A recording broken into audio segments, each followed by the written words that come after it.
job market of like the worst in my whole lifetime. It's great. I think we're live. All right. Maybe. Maybe we should become an influencer, you know? Content creator. Yeah, that's a great time. I've been doing that for the past decade. I mean, if it weren't for content influencers like Griffin God, this whole band would have never gotten together, Bannakai. It is true. It's all Yeah. true. I just spoke and hung out with Griffin God today, this morning, while I was broadcasting. How's he doing these days? He's well. I don't talk with him intimately, so I don't dig into the nitty gritty. All right. Actually, seen him stream the other day. I think he did Beat Saber or something. A game that I suddenly briefly watched him play. Yeah, I've played Beat Saber before. I've done some VR stuff. Anyway, sound balance seems decent enough Right, on thank your you. broadcast. Good. Time for me to put on some copyrighted music. You the people. That's right. You got to inform the people. They might be looking for this on twitch.tv/rahal83. Helderman is actually doing that, so I don't have to do anything. I just press the button, start streaming, and now I pretend everything doesn't exist. Helderman sits there like adjusting sliders. I even got it so it only ever shows map tools, so I can do whatever the hell I want and nobody can see. Yeah, I'm at during session Minesweeper.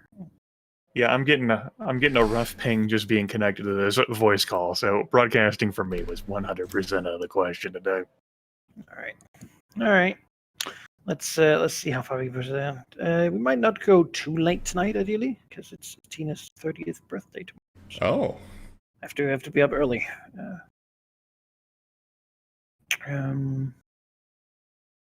That's it. Let's get going. Let's play. All right. I'll do a recap. Sure. Go ahead. Although, God forbid the audience not have come in. Why recap when no one's going to be around to watch this right now? It's for us. It's for us.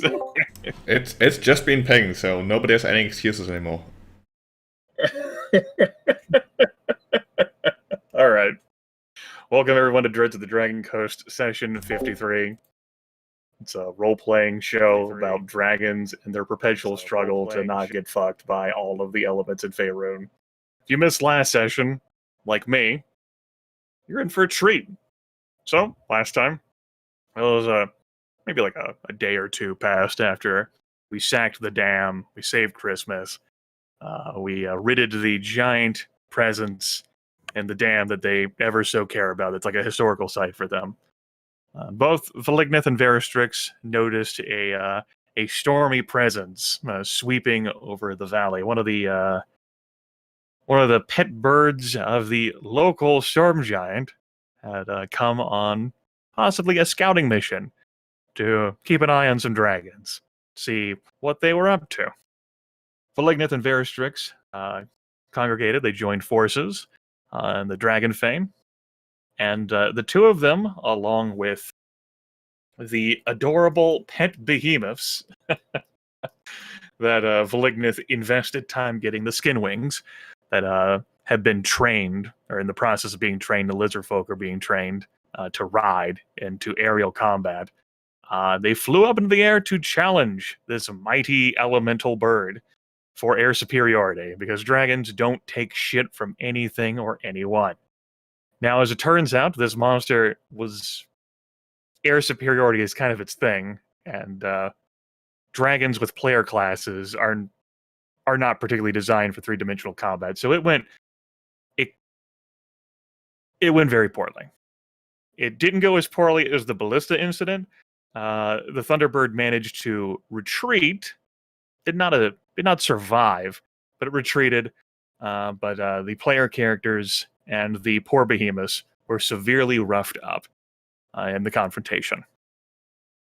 Shortly after the conflict ended, Ophisterelix, the smarmy copper dragon, whom had once upon a time been fused with black dragon essence, entered the fray. Apparently had been watching the confrontation from a distance and had not wished to interfere. Veristrix politely asked Ovisterlix to pursue and slay the Thunderbird, which he did. The Copper Dragon showed up, and the three dragons talked about this because Dr. Toddlemist, his beloved minion, was captured by the clerics of Agma. Apparently, the infiltration attempt into the Temple of Agma at Redenseer went poorly, and the Agmites were seemingly using Toddlemist, the beloved bespectacled gnome, as bait, which caused consternation, frustration, and all of those sorts of emotions from the respective dragons. And they sort of put off how they wanted to go about resolving that. The dragons split up at that point. They, like, Ophisterlix is staying around the Fane because it's very lonely where he lives. Veristrix has been thinking and plotting about things, and Velignith is reflecting about his life choices and how he wants to go about things moving forward, because the pressure of the Thunderbird and that conflict has it's thrown his life views and perspectives into doubt. And alongside all that, or what else happened that session, was that a centaur arrived, an old centaur group that we've known about since the time that Tilraxis was with us, informing us that a band of the giant band that left here, Vokord the Fire Giant, is returning, albeit less in number. Veristrix went to have a look-see at Vokord's returning force, and they're about a 10-day away. There are certainly fewer of them than when left, but they have another Thunderbird with them, and they also have some sort of bizarre emanation from them that dragons might find captivating even at large distances. Deeply alarming. The session sort of ended there. Veristrix had an encounter, but I don't feel even though I watched the session yesterday, I don't feel well-versed enough to describe its details. So I'll leave that for people who want to watch and explore that last time. And as Valky's not joining us, I don't think it's going to be that pertinent for today. I think that covers what happened last time. I think so. And I think the first thing we'll say is that Veristrix will be underground, doing things related to investigating the Underdark and the undead presence down there. He's expressed some interest in trying to open it, and though he's certainly been, I think he feels like there's enough to do before doing that. He might still be interested in checking it out and talking to some wraiths down there who approached him with a proposition, if you will. Beyond that, we have 2 open goal slots at the moment. We could discuss what to do with those. Remind me what our current goals are, Manikai. Yes, our current goals are discover the plans of the Southern Giants, establish a temple guard of Tiamat, find an angle of attack against the Aboleth, and break into the Giants' tomb. I feel like we've already discovered the plans of the Southern Giants. How about you, Sheep? I feel like that goal should have been completed. I mean, it depends whether that means their plans against us or their plans in the grand scheme of the world. Giants don't have plans in the grand scheme of the world. Nonsense. The former, I certainly agree. All right. If we want to go about the process of doing something against the returning expedition, then we should probably assign a goal pertaining to that. I am all aboard the idea that you and Valky discussed last week, Sheep, of trapping their historical monument. And basically harming their expedition and thus probably causing irreparable damage to the dam itself. At this point, with this sort of response and their demand for proper taxes and the hole that we've dug ever since we attacked the Stone Giants, I think at this point I no longer care whether we destroy the historical artifact or not. I think they're as pissed as they're going to be. I think we can do that. So, I don't see our final confrontation against Vokard happening at the dam, however. of course not. No. But it would be a good step towards actually, hurting them to the point where we can fight them. Because I think I've explicitly said that last session, if you watched it. That bird plus anything else, and we all die. Mhm. And there's a bird and a fire giant and who knows what. Yeah. With that in mind, Manikai, as it does seem like it's something that Sheep and I intend to pursue this session, given that they're going to be returning within a 10-day, we have a limited window of time. The goal that I would like to add, I'm trying to think of how I want to properly construct this. We want to like booby trap the dam or like sabotage it. Not that it's functional anyway, but to cause like irreparable damage to it, and also to like cause like tangible harm to like the returning expedition. So it's not just like, haha, we ruined your dam and like sprayed graffiti on it. We want to be able to like they trick them. So like, aha, we've returned and reclaimed the dam, and then oops. Whether it's like, goblins or hobgoblins falling through like a pit of some kind. Like that's sort of like the construct that I have. I just don't know how to put that into a sentence. Yeah. I mean, I think something to consider that as a goal would be to consider what sort of damage you're looking for, right? Because any damage is easy. I mean, attacking the dam undefended will lead to some goblin being stomped under a hill giant or something. Right. We're not looking to actually attack the dam, though. Currently, we have possession of the dam. It's the giants who are coming to reclaim the dam. But like you want to what was discussed last time basically is like do something with the dam that means that it's costly for the giants to take it, even though you don't really defend it. Right? It's like spikes or collapse part of it or something like that.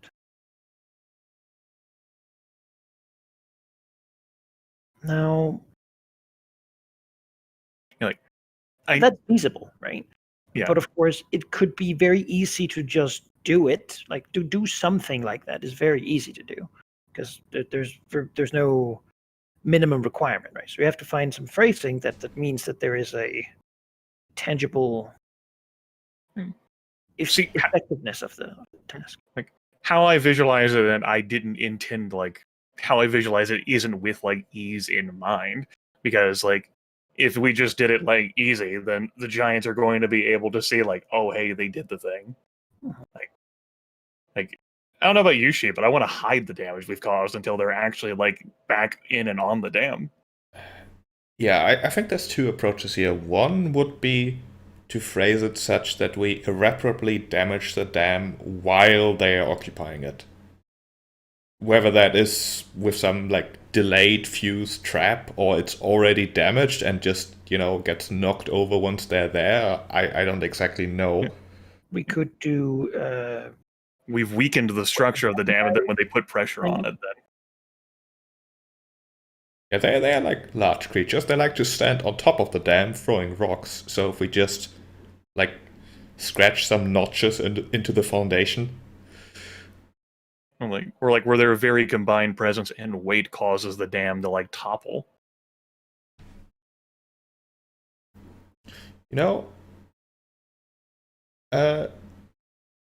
The artisan dwarf, he's an architect. He is. He can probably figure out how much we could damage the dam without collapsing it to the point where any additional weight on top of it would actually collapse it. And it's inevitable that the giants step on top of that because that's what they did last time. All right. Collapse the dam while the expeditionary force is on the dam or at the dam. That's our goal. All right. Seems like a medium goal, I think. It's not. I mean, there's obviously some kicks that have to get figured out, but it's very much not the frontal assault sort of approach or like long-term thing. So let's call it a medium goal and say collapse the dam. And then my other suggestion. It's going to be dependent on roleplay for how today's session goes, but I think it's worth putting this on here now. Rescue Toddle Mist from Red and Sear. I don't understand. Yeah, I mean, I know Imizuri's planning and thinking, so I think it's okay to put that goal on now, because the roleplay is going to have to take place during today's session, and, you know, it might end up happening that we rescue Toddle Mist, so if it does, then it's good that the goal's there. mm-hmm. That'll be a hard goal at the moment, though you might find a way to, of course, approach it that is not difficult, but the Church of Ogma is very happy with their current acquisition and have all intents and purposes to, to capitalize upon it. As they should be. Rescue Mist. And I'll consider that goal completed when he's no longer in Red and Sear. When he's back home. Well,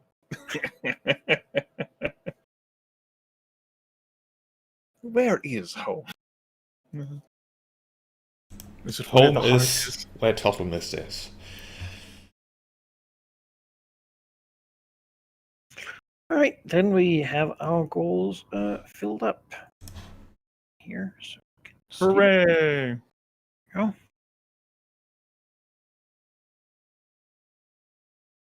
Look at those. Beautiful. That fucking Southern Plans of the Giants one. Mm-hmm. Yeah, it certainly might be time to just, That establishing a temple guard one, that's going pretty well. Mm-hmm. Seems like the Aboleth one is going to be put on pause, though. He's so far underground. And we're not. Yeah. We're where the giants are. I mean, as far as I'm concerned, collapsing the cavern is an angle of attack. Oh, shit. All right. Do we need to do something with heroes before we get started, that guy? Not yet. All right, cool. Yeah, we haven't taken Hasn't been a long enough time. Mm-hmm. All right, cool. No, not only did you take out, and this is what happened, right? You took out Elm completely. Mhm. He was there. And then you sort of aligned with Redens here, which made many of them go, no, screw this Right. place. So the heroes have had to, many of them just got to relocate when you then pulled that rug out of under them too. Yeah, I remember you making mention of that, and so it's difficult for them to find gainful employment towards the goals that they want.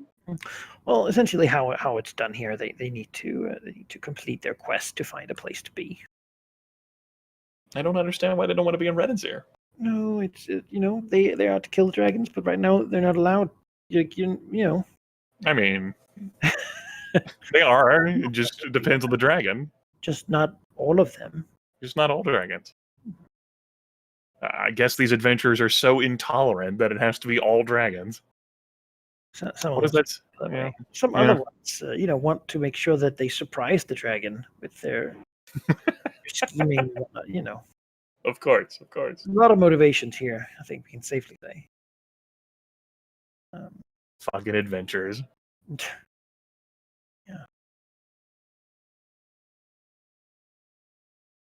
Yeah. All right. Sounds like we're ready to get started then. We are ready to get started. Last time, Vilignith sort of, like, you split up with the intention to, I don't know. I mean, Imizuri is back. Yeah. I think she's just been in her lair this entire time, like piddling around with like organizing and orchestrating things. Since you made mention of it, the idea that we're going to be falling into the curse of lethargy soon, there's probably like a little like nagging, like gnawing doubt at her, like I need to get some shit done with organizing things around the lair. While Mm-hmm. Ethel's curse is supposedly effective and powerful upon her own soul. Yeah. So it's been like counting all the heads of the were-rats she lost, and then, like orchestrating and moving things around, and so that everything is going to be fine and clear for when she eventually falls asleep. Mm-hmm. gathering, like making sure that there's a constant collection of fresh leaves and you know, and have the rotting food over here. Yeah. Because Alright. in her mind, she's thinking that the fucking Lord of Winter Pipers is going to join forces with the fucking Fire Giant. They're both going to attack her while she's asleep. She's like, what do I do if that happens? It's working from there. Mhm. Yeah, maybe we'll catch on that actually. So like a wherever it comes in, you know, like all huffing and puffing. They're not really long distance sprinters, guys. Right? She's like barking orders at the gardener to like reorganize like a pathway and like redecorate it. Mistress, the others they fought a massive creature of lightning and storm above the dragon fane. I mean, he like sort of like turns and like rotates her head and It came from the south, across the mountains, down from high up. Bizarre just like groans and says, "Is that creature still in the air over the valley?" It got destroyed by the copper dragon, mistress. By the she's sort of like, The two others were left in the dust when it left them. sort of groans. But she figures if either of them had died, she would have felt that one. So they're not dead. She'll thank you. You are dismissed. He just sort of bows and then goes over to go nap somewhere. Yeah. Like run. I know. Where Red's being long distance sprinters for her. It's great. She loves these minions. She needs more shape changer minions. Get some doppelgangers in here. This is great. Ferocious, and I mean she's pretty much dedicating herself entirely to what they're also dedicated to. Yeah. Our goals are aligned, unlike what the harpies were. All right. Gardner's gonna be able to fucking relax now because she's not gonna be fucking overseeing him. She's gonna What he does is relaxing, sort of using the locusts to act. As she restructures her lair for who knows while she's fucking asleep. She launches herself out of the hill. She looks towards the valley. She scowls, or however much like a dragon can scowl. He looks around like the hill, and she takes flight, heading for the dragon fane. Yeah.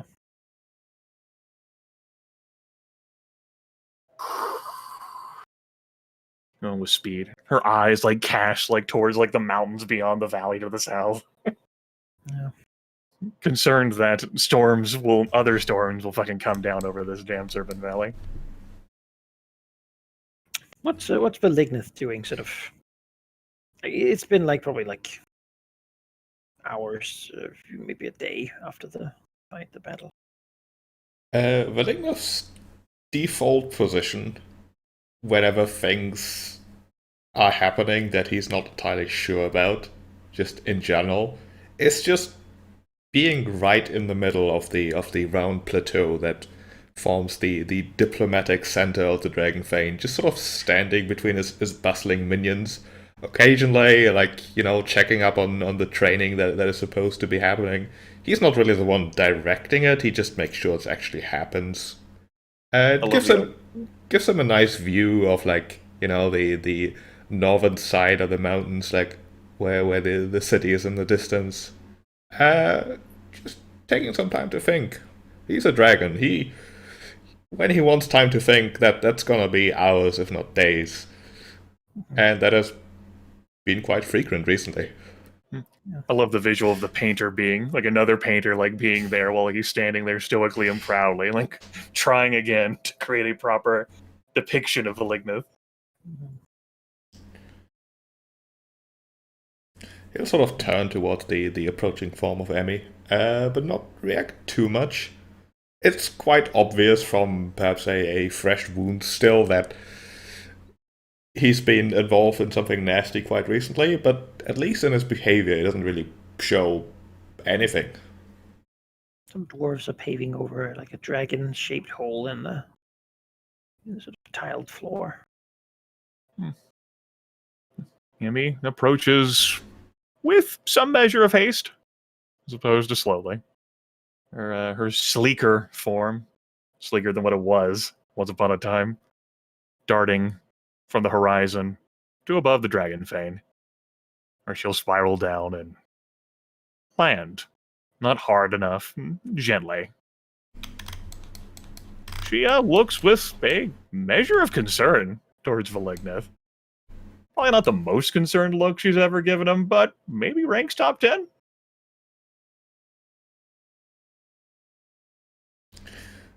Valignith's return expression is a bit oddly neutral, perhaps. There's no obvious anger, no obvious, like, oh, nice to see you. He just sort of gestures with a nod of his head for Emmy to just land nearby.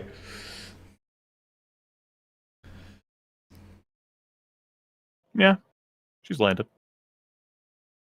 Hello, Emmy. I figured you'd poke your head in eventually.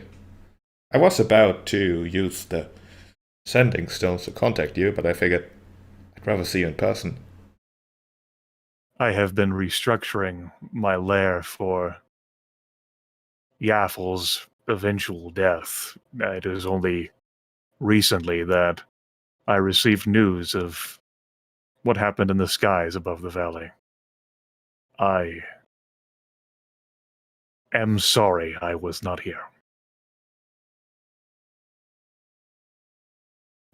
Those are not words I expected you to use. Trying to think of the last time she's apologized about something. Trying to think of any time she's ever apologized. You know what? She's a dragon. Fair. I don't blame you for not being here, not in the slightest. We all have our own lives, own ambitions, as it should be. It would have, of course, been nice had you been here, but this place, after all, is ours, but it is mine to defend. Something I haven't exactly been very successful at, as it appears. Her eyes flick off of Valignith to the minions around. None of them speak Draconic. She reckons it's probably true. Looks back at Valignith. Says, "Are you still lairing up here?" I might as well be at this point. I expect I'll give up my lair in the Underdark fairly soon. I have concerns that are... I am uncertain how much time we have before the lethargy strikes us again. If you need help restructuring or moving things, I will assist. I think I can handle that myself. What I would like, however, is an answer or two. You know how I asked you for a little favor the other day, and you said, sure, I'll do that, and all it involved was leaving a door open? I'm not entirely sure what happened there. Missouri says, our plan has reached fruition. Our plan? I don't believe so. Your plan, perhaps, but I was not involved. Well, you were when you asked me.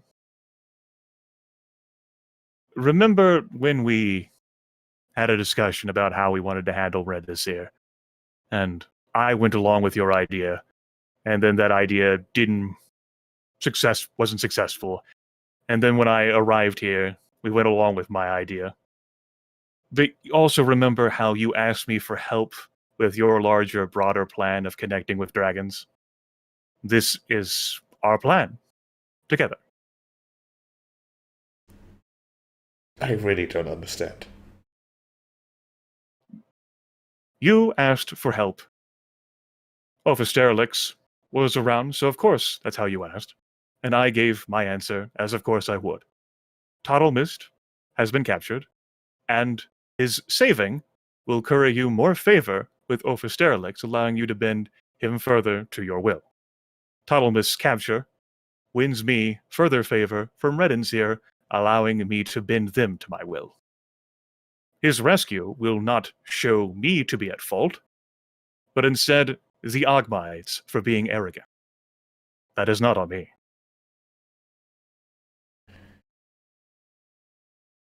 They want Ophisterelix. They will be sufficiently distracted by that. However plausible your plan sounds in retrospect, I would appreciate it if I had been involved from the start. You must realize how it looks that if I agree to do something for someone, and then it ends up backfiring horribly, that does not reflect well upon me. And I did not tell you so that you could always be honest with Ophisterelix. After all, it is my malicious cunning doing which resulted in the situation, not your fault. You had good intentions involving. Was that your concern, keeping me honest? She laughs and says, no, it wasn't. My concern was accomplishing the task that you had for me and my own agenda, which I have done both for. I'll need to be more specific next time I ask you something, so that my task is more clear, I suppose. If you do not wish for my help with dragons in the future, then you can release me from your request.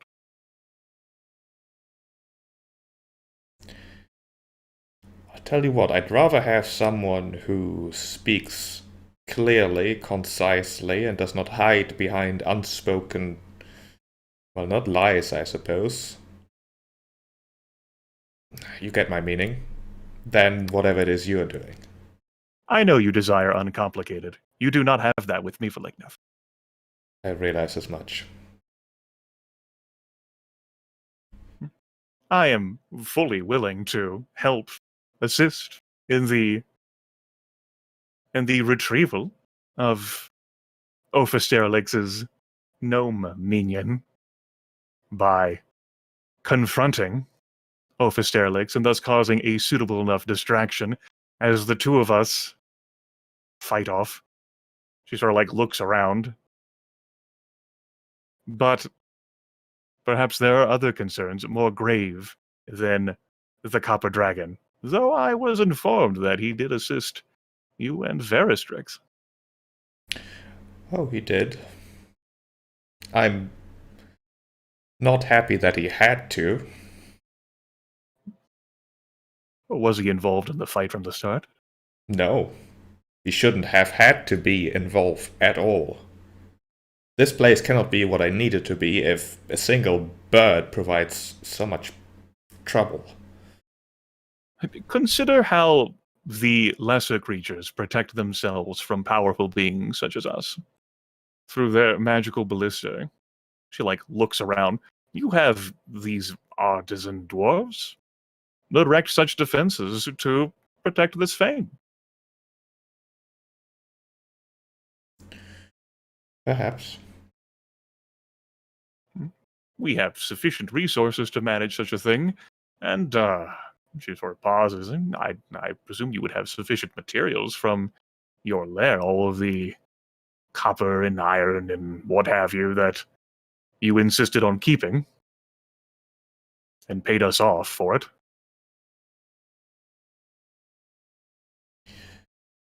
Perhaps my disappointment is not in the lack of defense of this place, but rather my contribution to it. You are the reason why this place exists, Velignov. I want to be the reason why it continues existing. It does not matter. Though, one thing I really, really want to say. If whatever plans of yours that you fail to tell any of us again involve and rely on me failing or otherwise my reputation being involved, just don't. She looks puzzled. Genuinely confused. If I agree to do something for someone, a simple task, one that seems trivial really, because, well, I have you, and all you had to do was leave a door open, and it ends up being a complete failure that we, in the end, have to rectify. I don't want that to happen. I don't understand. You intended genuine goodwill towards Orphesterlix. This was not some attempt to manipulate him to curry more favor with him to get him to do as you ask? It was a way for me to show that I have the power to do something for someone, reliably, no matter what it is. If I am known to be able to do things, that is a sign of power. If I am known to agree to do things and then fail at them horribly, that is the opposite.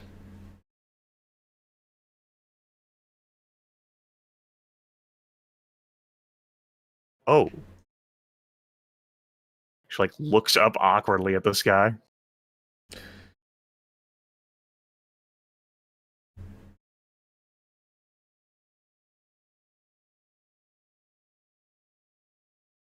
There was certainly a misunderstanding there. I don't know what's so hard to understand that I want my name to be uttered in the same breath as success and power.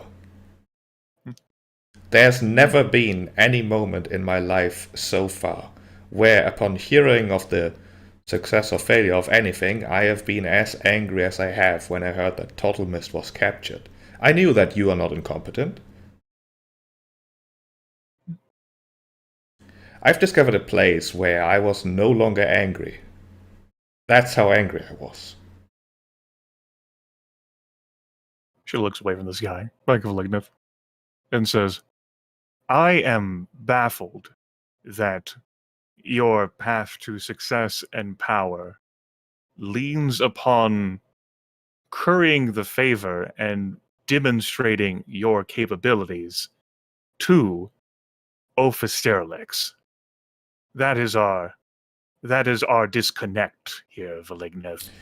It's not Ophisterlix specifically. I couldn't care less about who he is. What matters is that he is the first. It's about the principle of the thing. He could be anyone else for all I care, and it would still be as important.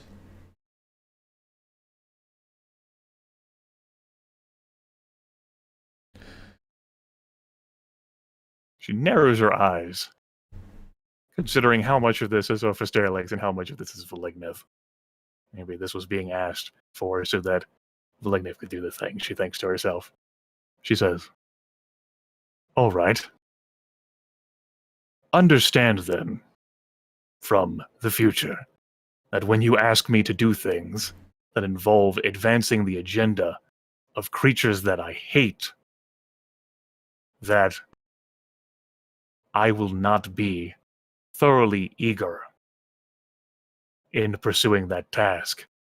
I had thought you... She pauses and says, it doesn't matter, because this is our reality. If you don't want to do something I asked you to do, just say no. She says, already been doing that.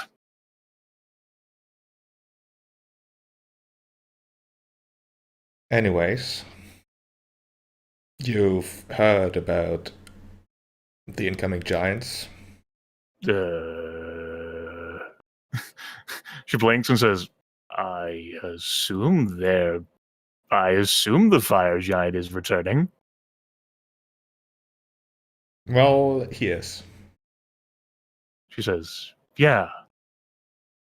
You know something then that I don't.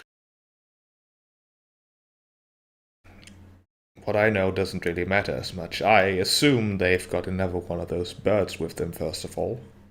Which means that it will not be as easy to harass them as it has been before, which hasn't been easy in the first place. She tilts her head. You assume they have another one of them with them? Was a storm following them. She says, "Oh, you had a look." I did not, but Veristrix encountered a centaur who approached them. I believe he took a look. My information is just secondhand as well. She says, "Well, the idea holds true. The giants have sought to ground us since we fought and slew the Serpentine Earl and his brothers. It is understandable that there would be other creatures, at least one other that would come with the fire giant that would try to keep us out of the air. Yes, it makes sense." I think I've suggested that previously. I would like to lead Vokard here.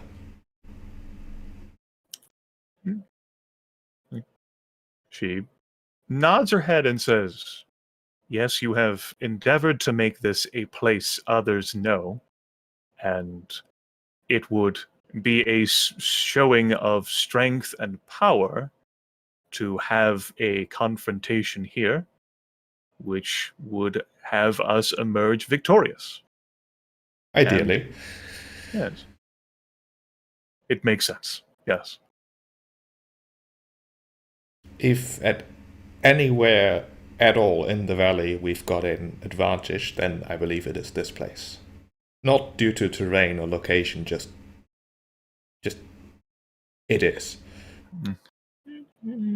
She says, the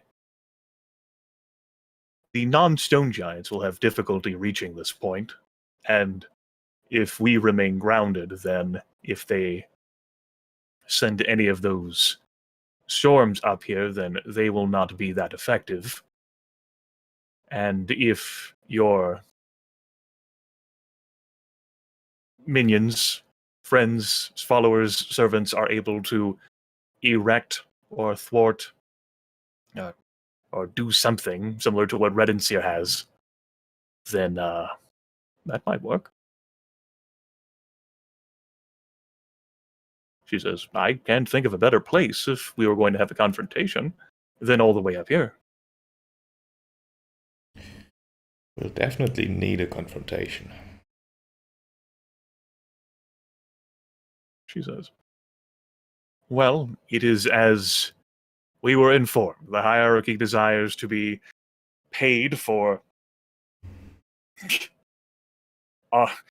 someone's presence around here, and obviously there's going to be extra charges for the damage we've inflicted."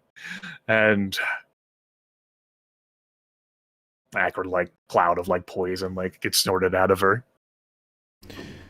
Well, as far as I'm concerned, there's two outcomes to this. Either we, or I, if you don't care for it, will destroy any signs that giants have ever been in this valley and the surroundings completely, to dust, to dirt, so that no eager archaeologist will ever find any sign of them ever again, which of course includes killing Vokard and all that. Or they presumably kill all or some of us. She says, "I do not see those two outcomes being our only outcomes." No, I've decided that they are the only ones for me. She says, "What is it about this valley that compels you to stay? Why is it that your fane cannot be somewhere else? Or beneath ground?" I suppose the location doesn't really matter. It's just the thought about giving up. Do not consider it giving up. Consider our natural strengths as dragons. As time passes, we grow but more powerful. And the giants, as time passes, look at how little they have accomplished. It is only our presence that is goading them to achieve something. That is how powerful we are, that we can change them. Suppose. The giants, given their height and their lethargy, have little interest these days in, say, heading beneath the surface. And your bane, your temple, your shrine to Tiamat, can easily be down there. Of course, the aboleth is a concern. I have been working on that. If we were to head beneath the surface, outside the valley, the giants will only range so far, and their flying storm certainly will never head down there.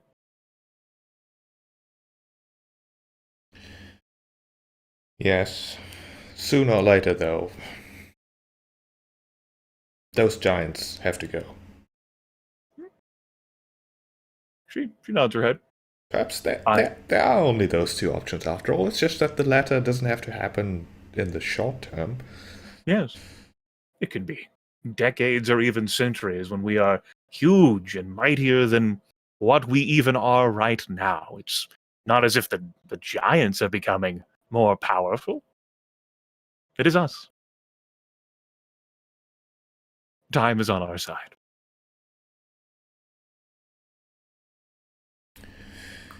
If you say so.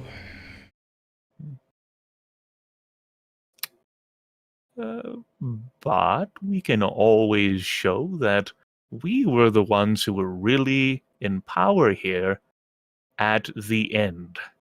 I have previously been reluctant to do something about the dam, but presumably they hold it in such value and import that.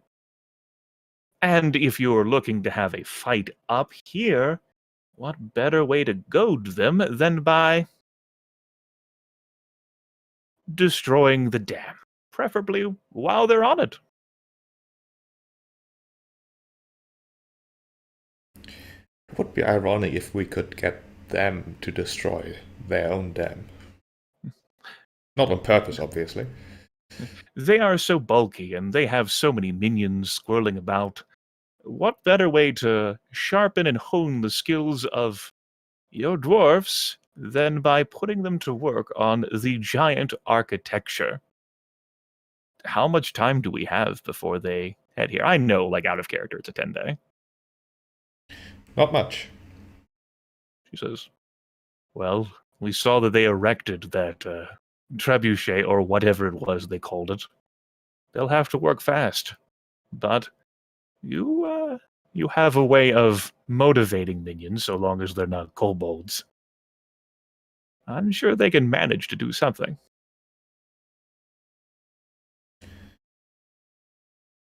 I suspect they can. Okay. She says, do you want to make use of Ophisterlix? I have an idea. In what way? We agree that we will help him retrieve Tuttle Mist from Redensir. In exchange, he must distract the force led by the fire giant that is heading for this valley. If we are occupied with the giants, then we will have no time to spare helping him with his minion.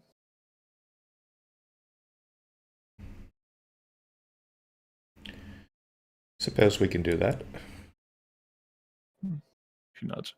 I'm going to fly to Varusfix's lair and see if I can rouse him from whatever spell-scarred blight thing that he's doing. Oh, no, you can't leave yet. If you want to use Ophisterlix, then you'll have to talk to him, obviously.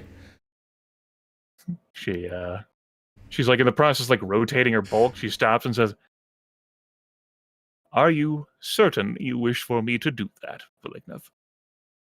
I'm absolutely certain that I want you to engage with him, even though you don't want to, as at least perhaps a little bit of a consequence. She says, I am more than capable of conversing with anyone. It is just a matter of whether you are willing to accept the consequences of me doing so. Absolutely. Then we can. As long as those consequences are not any more than what you've just said, obviously. I cannot guarantee that. I think you should. But it cannot be done. I would not wish to lie to you. You're impossible. I am complicated, which you hate. It is how I avenge myself.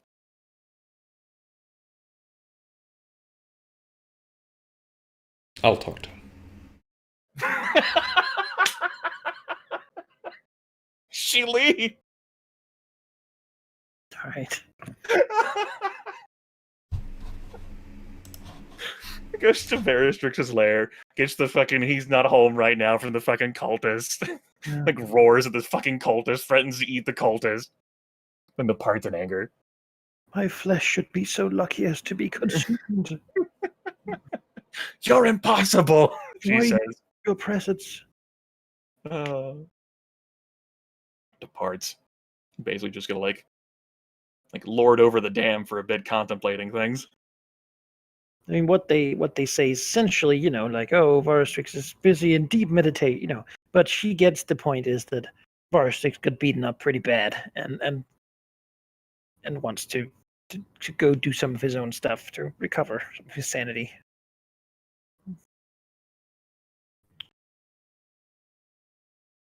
All right. And off to her own place.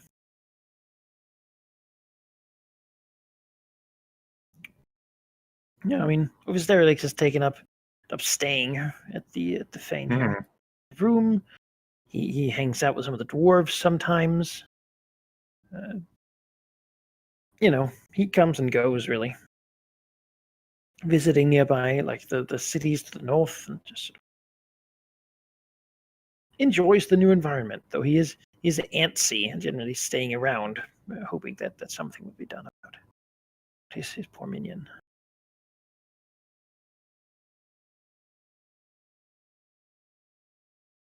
Sure.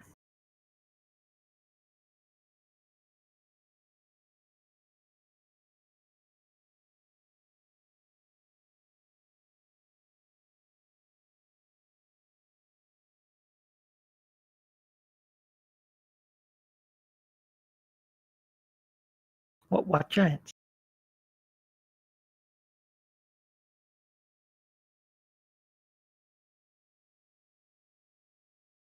Oh, all right. So what do you want me? What do you want me to do to them?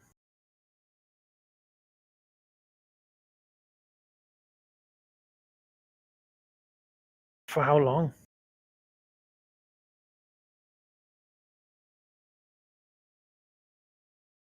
But when won't you need me for the rescue? I figure we do it together, like a family.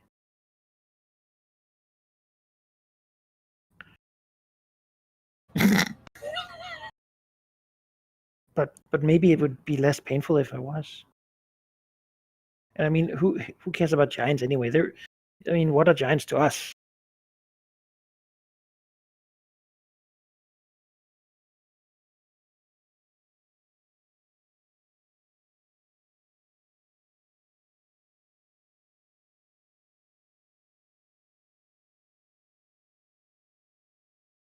I suppose I did kill that bird.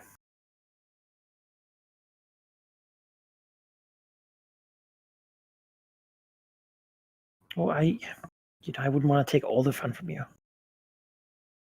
You did so well with the last one. But I can go harass them. But I would like this to be done soon, though.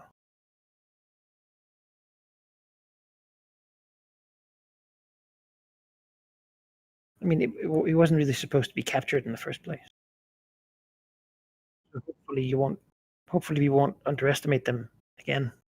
Hey, Sheep, you're muted for the broadcast that you're doing. Apologies for people who only hear the cover dragon. Oh, but I'm sure they love it. I'm sure they don't. Officer Elix, just do what I said.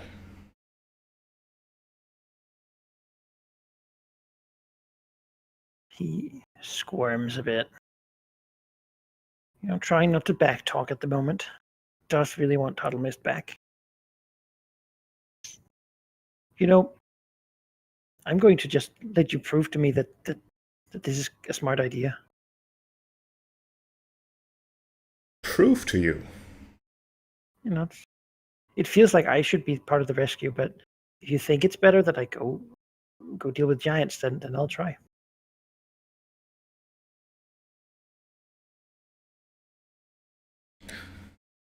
Kind of sighs. Here's why you should do as I say. 2 reasons, in fact. 1, because I'm telling you to do something, and 2, because Emmy hates you, and if you were there with us, it would not end well for anyone involved.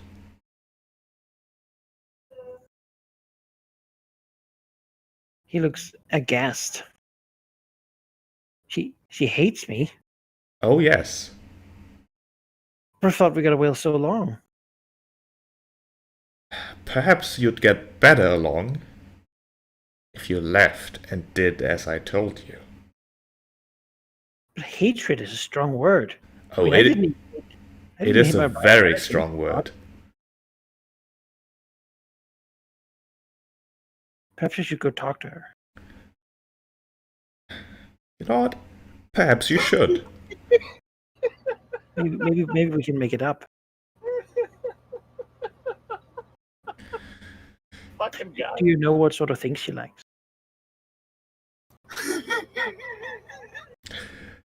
Really, I don't. That makes it difficult. Poor Oh, Malignant. yes. Poor Malignant. But you know what? I will get on work on that then. I'll see if I can make her like me, and then you work on rescuing Toddle Mist, and then I will work on delaying the giant. Yes. Go. Suppose we'll- Yes, this is really very distressing. I think I'm such a lovely fellow. She'll fly off in the way down to the valley.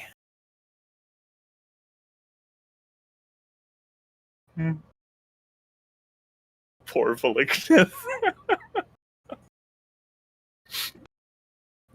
I have never felt more empathy towards the Malignant character than I have at this moment. No, Maligno is not gonna show his frustration. He's gonna save that up, bottle it up nice and deep, and next time he's gonna meet some giants, he'll have an outlet. Mm-hmm. This whole plan of his, you know, he is starting to have doubts.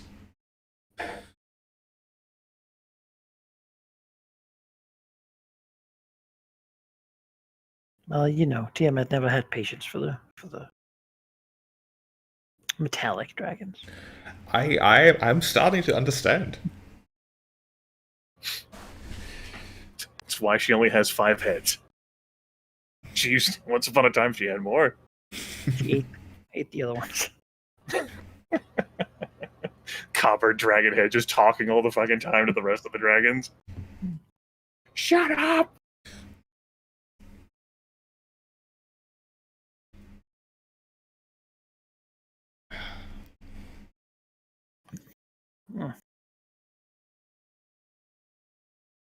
Yeah, I mean, next scene probably will be Missouri, you know, being surprised in her lair. Yeah, sure. I had her at the dam, like looking over, like and inspecting things for potentially like collapsing the damn thing. Oh well, if she's there, then I suppose you'll. It's Well, pretty obvious. she might see of his derelicts fly over from down there. She like looks up. Direction of her lair. She like looks up. You know, she's got her eyes nervously on the sky, like not knowing whether like another like storm is gonna like come into the valley. She's like the form of the copper dragon. Thinks to herself, "Okay, good. He's going to like do the distraction thing. Great." And then like she tracks him as he like flies, and she thinks like, "Fire giant's not over there." Watches him go, shakes her head, fiddles around a bit more at the dam. Who knows what that stupid copper dragon's gonna go do? Maybe Malignant told him that we were doing the Tunnel Miss rescue mission now, and he's going to play his part. Maybe not.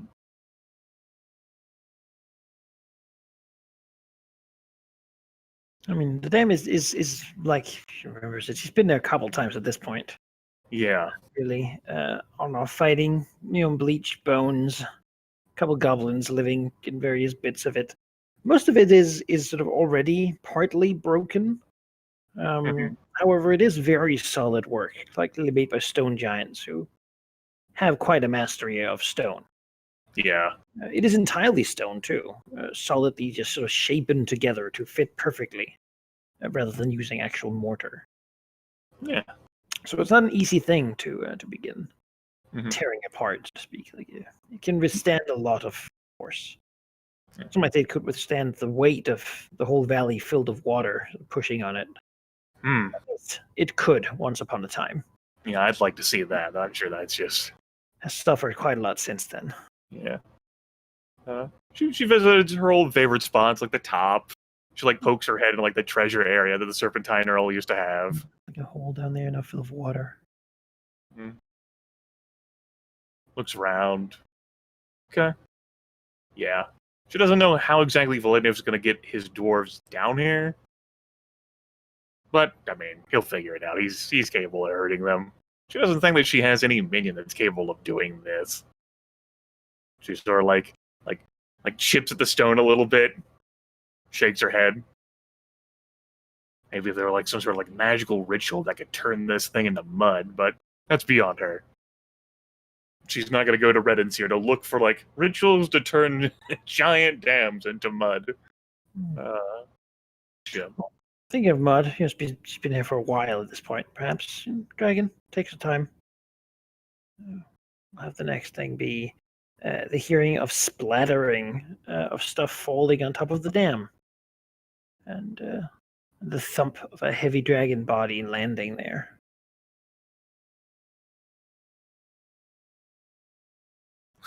Missouri like blinks. Maybe Valignus arrived.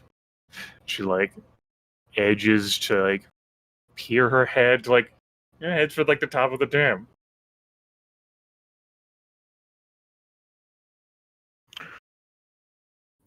She finds Ophisterelix dirtier than usual, sitting in what looks like a sort of a mound of like dug up mud and leaves and branches, and what she sees as like the sort of couple of year old like gross bones of a whole bunch of kobolds that were killed at one point or another,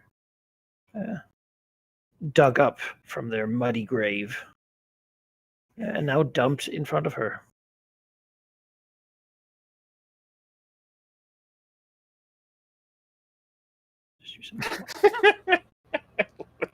Love that. She's like here, like looks there. Behind Terelix sits, making his friendliest smile with his like damaged face. Oh, Monsieur, I can't believe I met you here. I was just putting together some small tribute for you. He gestures towards the sort of filth pile. He says, I thought about what you might like and I asked Valignith, so I got you this. It is very bad to eat stuff, really. I mean, I think anyone would be terribly sick if they did. It looks like I found some kobolds that are a little bit old. It's for you. You can just begin. Really, I don't mind.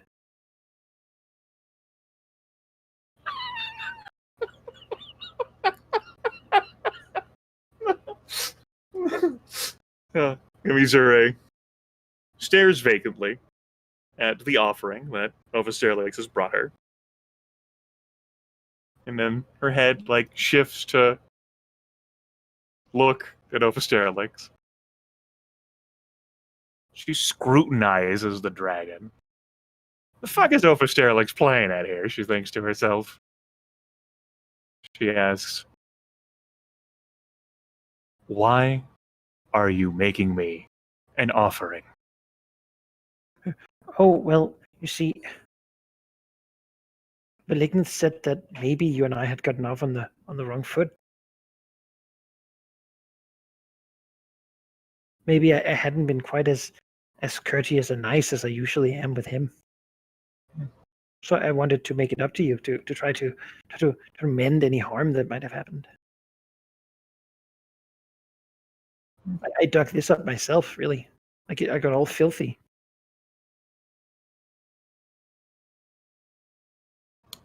She looks back at the mound. And back to Ophisterlix. Comes closer. She says, Ophisterlix, our differences do not have to stop us from cooperating because we are on the same side as Velignith. And Velignith wants to help you with your favored minion. And so it is going to be done where we will launch a cunning distraction, you and I, because the clerics of Agma so desperately want you. And while you and I have the eyeball of every Agmite and citizen of Redensir and a grand deception, Velignith will retrieve your Toddle Mist.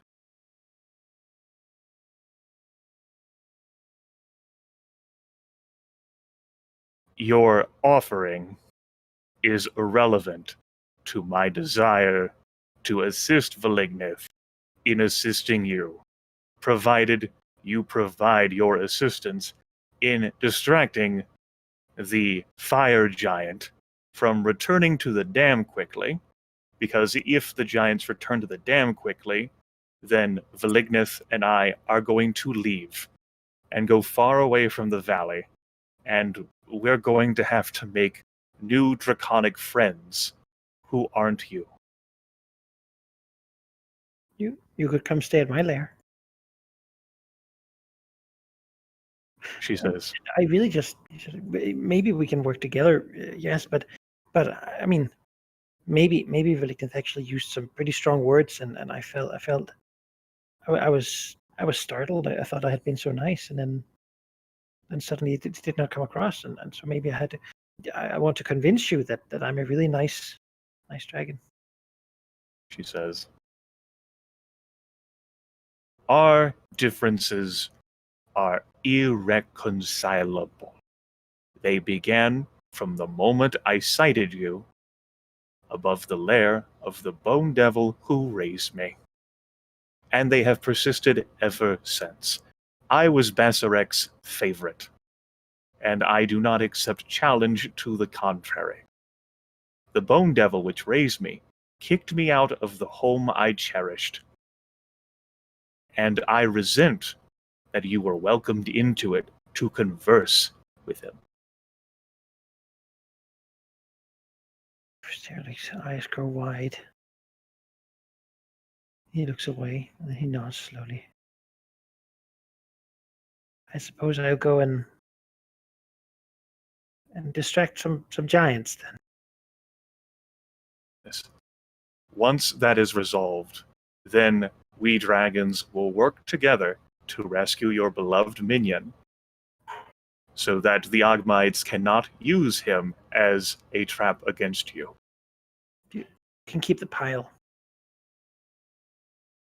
Jump off, fall a little bit before he sort of soars south. She watches Ophisterlix fly away. She looks at the pile, and she says, speaking to the pile, and the Ogmites were far better offering me tribute than you incompetent buffoon. She kicks a skull in the pile, off the dam. Sends it flies. Since nobody wants to let me in the TikTok, I'm going to fit in my own locker. Look what I just did. The door shut. Oh, how much shut? Oh shit. The door shut and everything. I know. This isn't my locker. It's 38, right? I'm 36. This isn't. All right, so you want to begin trapping or collapsing the dam. I think so. Yeah, I think so. By the way, what is Ophisterolix's compulsion? If all of us dragons have compulsions, the sort of thing that, like, how many points of draconic essence does he have? Whenever he gave into, like, his, like, drink the black essence. Yeah. His compulsion is just do the thing that is most stupid to do in this situation. He's just curious. He just he has to know. He has to. Mm-hmm. It has to be interesting.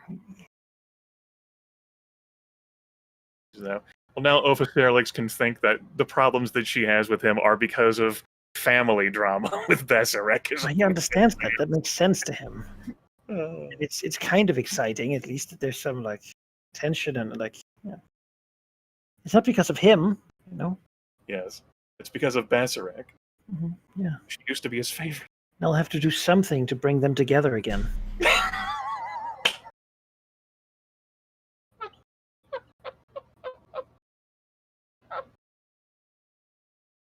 I mean, Velignith agreed that he should work first and foremost on mending the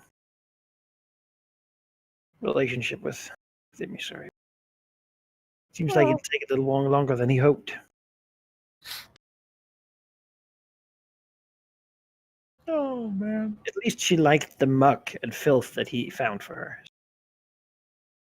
That'll come down as a plus. Yes. What a good start. Mm-hmm. Yeah. I think, unfortunately, there's no knowledge engineering skill like in this game. Otherwise, I'm sure everyone would have put points in it. Not everyone could be as cool as Rillinid. Yeah. Getting a fucking submarine to work. Mm. Crap thing. What would that even be remotely covered by the skills in this game? Dungeoneering probably would be the engineering sort of stonework equivalent. Okay. That's what all the master like dwarf craftsmen have, dungeoneering. Dwarves get bonuses to dungeoneering. Huh? Okay. It's a racial ability. It's a combination of that and living underground and So apparently then being a good architect also makes you good at foraging for food in the Underdark. I know, right? It's a wide net. Oh shit. It's funny. Ah yes, I've built a house once, I'll feed us. Hey, it's almost like a survival sort of skill check. Yeah, that makes sense. If you have nature, yes. Just above ground. Alright, yeah. Tree. Let's work towards the idea. I can attempt to provide food and sustenance for the fucking dwarves. We'll have this be a skill challenge. I'm sure that was in the cards. Yep, that seems most appropriate. So it's going to be a 2-part skill challenge. Complexity 2, so 6 successes, 3 failures. However, if you get 4 successes, you will have a partial success. You will choose one sort of enemy of Vocourts that will be harmed in the collapse.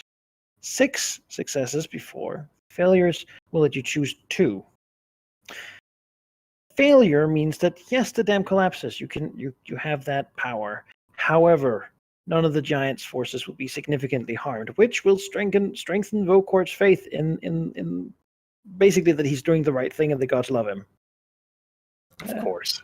As he sees that nothing can stop him, and even the collapse of this monument. It might be rebuilt grander and greater in the Allfather's, maybe a big Allfather face sort of facing the valley or something.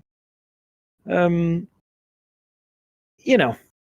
as we do know about Vocourt, he's very strong, especially when he believes that he has the god's support. That gives him a whole bunch of power that he otherwise doesn't have. Sounds good? I think so. Excellent. Yeah, yes, but I am wondering how the dwarven engineers, the asset that Sheep has, can factor into that, because they're certainly going to be better at this whole like dungeoneering process than what like Valigna is going to be. Yeah, Mm, I mean they helped build an entire castle, like fortifications and what have you. Like if it's just dependent on us dragons, it seems he doesn't seem to properly take into consideration the assets that we have to do the work. mhm. I agree. There should be an effect of the minions used, especially when they're so perfect for it.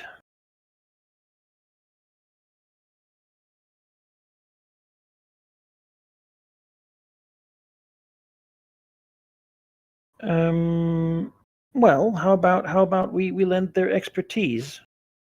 That the dungeoneering can be, for this skill challenge, while using him, you can count that as being a trained skill,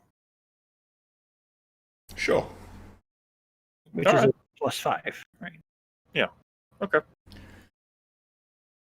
As whatever advice there is and such. Probably it relies still upon the dragon's like strength to actually do things here. The dwarves, like, these rocks are too big for them to move. They would rely upon like mining and knocking them over and stuff, but that would also be very visible, obviously. That Right. We're trying to do subtle interfuge, like this subterfuge sabotage within a 10-day without like the puzzle. without like the resources they would have to do things. Okay, that's cool with me. All right. You want us to get started off with that sheep, or did you have something like better as an opener? With what specifically? With the skill challenge, like using like the dwarves themselves for dungeoneering. Indirectly, I think, using the dwarves. Okay. My thought was that Valigna is the kind of leader who motivates rather than really like guide. In this case, he's incredibly pissed at the world in general, at nothing in particular, at everything, all kinds of things. And there's something he really wants them to get done, like as soon as possible. And while he's usually quite oddly pleasant to his minions, perhaps, unless, he's specifically intentionally not, this would be a case where the usually implied or else would be more explicit. Get there quickly or else, get working or else. I would suggest that to start off with, William's gonna intimidate the shit out of the dwarves to get this done and get it right. Is he, and this is basically a bit my question here, right? Is he, if they don't, will he be hurting them? Or is it an empty threat?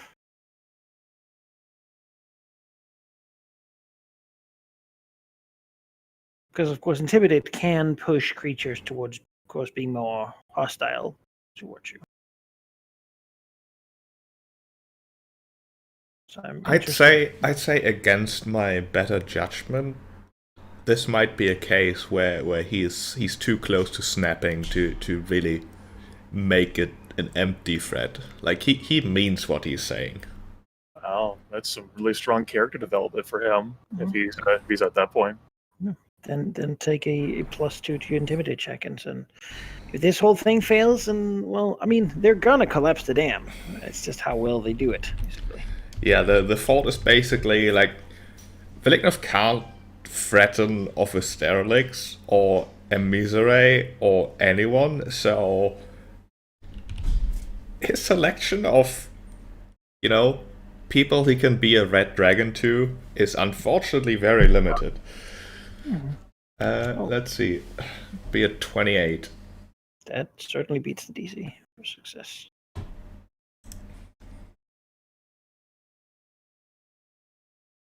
I mean, once upon a time, these dwarves would have been very proud, but given that they work for a red dragon right now, knowingly and by choice, because the dragon has shown that even though it's not like it doesn't have the great like human resources department, it gets shit done, and they can certainly respect and sort of understand that. Bow their heads, accept the threat, and push on. Trying to not have that happen because nobody wants to get burned or eaten. And they also heard something about what happened to one guy who went into like a lone room. Yes. He didn't come out looking quite the same. So they figure better to be on the good side of the dragon, and you do that by showing that you are effective and keep not getting distracted at any point. Valignant has a reputation. For my opener, we have such familiarity with giants at this point. Like, we've been fighting them throughout the course of this campaign, from the Serpentine Earl to these fucking accountants to now Vocord. I think then that leads to an intimate or an attempted intimate understanding of this foe. Ibizure standing on top of the dam, looking at the dam itself, especially the stone giants and how they look at things and how they assess things. How am I going to wreck something that is going to fool them? I think that leads to an intimate understanding, and thus may warrant considering their type a nature check. I understand these giants. If I were to trick them and do something that would fool them, what points would I pick that they would not give a second glance to? Monster knowledge for giants is indeed nature. So, all right, great. For some of them, arcana, but for most of them, nature. Go ahead and make that check. Plus that modifier for nature. 15. Yeah, they won't hit the DC. Maybe having fought them so many times and having them be your foe, she still might get captured in by that draconic sort of arrogance in a way. She has defeated them many times, and yeah, I defeated them many times. This thing's gonna be polished off as anything that gets done that we do. Of course, that's gonna defeat them because we've always won. Mm-hmm. All right.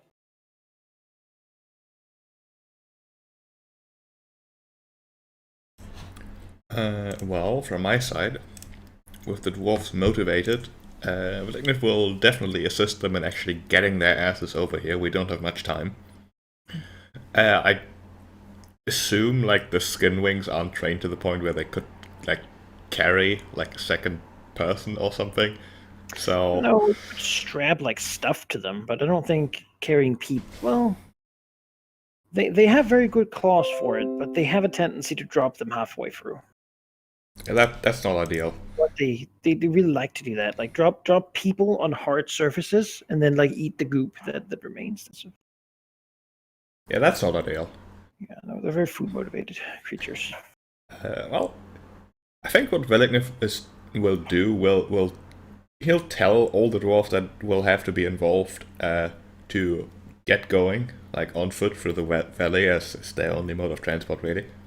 But he will carry Mr. Master Artisan over, so that he is here as soon as possible, so he can start, thinking up stuff. If Velignif is a very learning by doing person, but he does know that theory crafting is a thing.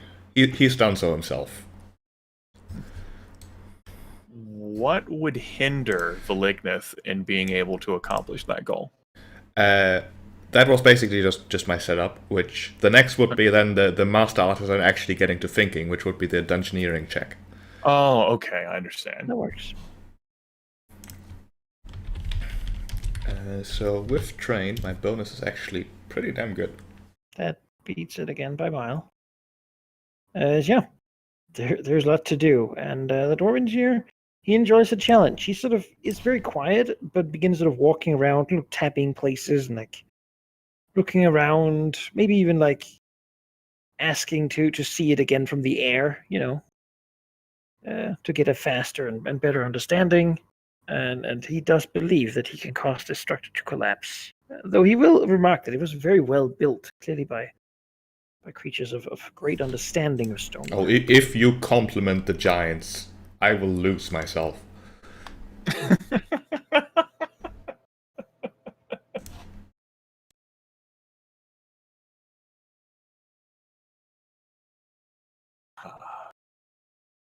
Go back to working in silence. Oh shit. Poor. Poor dwarves.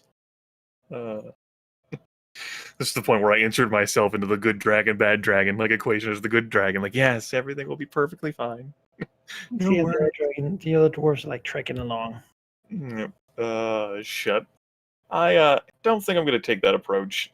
Instead, we're going to build off of this failure and the hubris of Imizure and how we have foiled giants thus far. And our primary weapon, other than our tenacity, has been our ability to trick giants. We have lied to and deceived giants through bizarre rituals and goat slaughter and bizarre like drawings on paper to lure like giants away. Like, if there is our mental superiority is absolute. And now that I have this confirmed by rolling that 1 on the nature check, Imizure knows that there is no way that they could ever see through any sort of trick that she would plan. So instead, what she is going to do is erect foolery to make it appear as if she has attempted to sabotage the dam, but has obviously failed to, because there is no way that a dragon could harm giant construction. Looking to use a bluff check on that for simple yet obvious ruses the stone giants will spot to say, here is where the dragons have tried to desecrate our dam and failed, because they cannot. All right. Double bluff. That's right. The 20 plus 15 for bluff. 24. 24 beats the DC, Okay. putting you currently to 3 successes to 1 failure. Alright, for Vilitnov's next action, the dam is a sturdy construction, obviously, and would probably last like another 1,000 years in this current state or whatever. So, some precise application of destructive force will undoubtedly be necessary to make it unstable enough, which is exactly what he's good at, in theory. Maybe not the precise part, but certainly application of force. So I would suggest an athletics check to break bits of the dam strategically. That makes sense, yeah. You have a dwarf who assesses where that would be needed, and then you do it. 28. That'll do it. Yeah, putting you at the level of a partial success. Right now, as you've done it, there will be some damage to some of Vokort's people. But of course, you can choose to push on, or you can take it as it is and say it's good enough. This is the same group that chose to push on until we got rid of every slave that the Serpentine Earl had. And our draconic arrogance. I will cover the dam in goats to hide what we have done. Then we'll stop. Wait. You know what? We're onto something there. I just made that joke, but okay. So, Felignev, he talks about how he wants to like befriend and like make connections with minions, and then, thoroughly berating them and threatening them. But really, Imizure can go the opposite direction on this. These dwarves, they want to be paid, they want to be recognized for their comforts, and they don't want to feel like they're going to be immediately threatened. She can assist and soothe them. There are so many goats out there, and these dwarves are going to need all of their strength to perform this hardy work over the coming time period. She is going to attempt to charm the dwarves to make them feel good about their work by fetching meat for them So, that a dragon would care enough about their well-being that to be invested in their progression for their strength. The promise that a job well done here could lead to even more prizes. Diplomacy. Yeah, that makes sense. Stated that way, I think. Being brought some goat to grill on top of the dam. I mean, that's quite a view, and it's quite a Sun setting there. Got like a keg of day's work, keg of Yeah. ale, and a so couple long of as it's not from Elm. all of them hate Elm, though they're not really sure why they made Yes. made that decision. But That is a 23. yeah, that will beat the DC. Okay, I don't have to fast talk and lie to them. Hooray! All right, you had 5 successes, 1 failure. Doing good so far. Just one more. Your move, sheep. Mm, You can even fail; it doesn't even matter. Oh wow.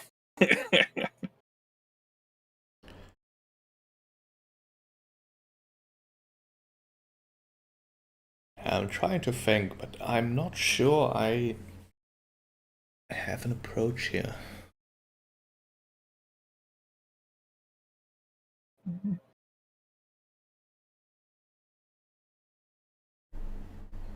Perception could make sense. I was going to make an argument related to perception, sheep, if you don't have like any sort of angular attack you want to approach at all. Not only a flimsy one, which I'd rather not propose. All right. So the dwarves, they know their business with erection and construction, all sorts of artisanal shit. Emizure has worked on befriending and ingratiating herself with the dwarves and making them feel good as they grill some goat and sit on top of the dam like after the hard labor. But what these dwarves don't have is her intimate knowledge of what's inside the dam, the Serpentine Earl's secrets, sort of how this dam has been hollowed out for like the treasure room and sort of like its emptiness in places. These dwarves weren't here with all of the fights that took place. These dwarves don't know specifically how the giants stood. Like, these were their points. Like, that is what they were. Emizure wants to identify and find those points that have been worn, those points where the giants are most likely to position themselves, the points that she knows in her arrogance, and that would be through perception. All right. Which I have a bonus for because of my super cool helmet. Hooray! That's a 1d20 plus 14 perception. That is a 20. Boo. That just hits the DC. Hooray! It is done. Aha. Our draconic arrogance knows no bounds. When the giants arrive back, you will arrive here. The dam will collapse, and you'll be able to choose 2 opponents. Let's make that decision now, shall we? So Vorkord have several different types of enemies in this respect. He has his stone giants, his hill giants, his ogres, and the various goblin types. Sheep. I hate those ogres. I know they're the armored ones that he brought with him. I hate the ogres. I'm fucking done with ogres. I've eaten enough grand slams in my fucking time over the course of this campaign that I think I resent the ogres more than the giants themselves. I agree. They are the stupidest mix between numerous and actually dangerous. He currently has his own bodyguard, his own trained ogre juggernauts, which is, of course, plate mail, the tower shield, great club to ogres, capable of pushing. You've faced such a thing before. We have. We need none of that in our life. I don't need to be like. He has 4 of them, and then 3 other ogres, mostly used as auxiliary forces. We have seen ogres do kick flips, ogres shove dragons across the field. We've seen ogres slam us. We need none of that in our lives. Mm-hmm. So So with each of these basically damages, you could kill a giant, or maybe like twice that in ogres. If you want 4 of the ogres dead, Just then- all the ogres. all 4 of those armored plated ogres. Oh no! He loves them. They're like his pride and joy, his personal guard. Then I think that comes across as the greatest affront and insult to him. Then. His whole battle plan is him and them.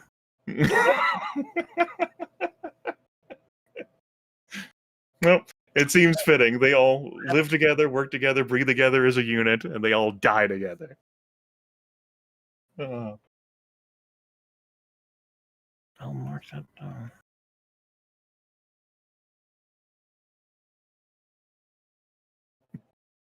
The Thunderbird lands on the dam. Yes.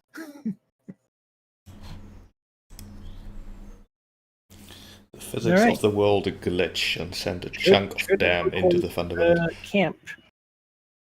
Take the dam. Then it will collapse around them. And I suppose the slowest units, or they're not really slow, but maybe the slowest witted units will be trapped in the rubble and crushed. Their heavy armor will not save them from being bludgeoned so severely. Heavy armored ogre juggernauts will suffer the worst. And then afterwards, you can salvage the material. All the splattered ogre. You're right. Job well done. Go team. Yeah. Mission accomplished. That is indeed mission accomplished.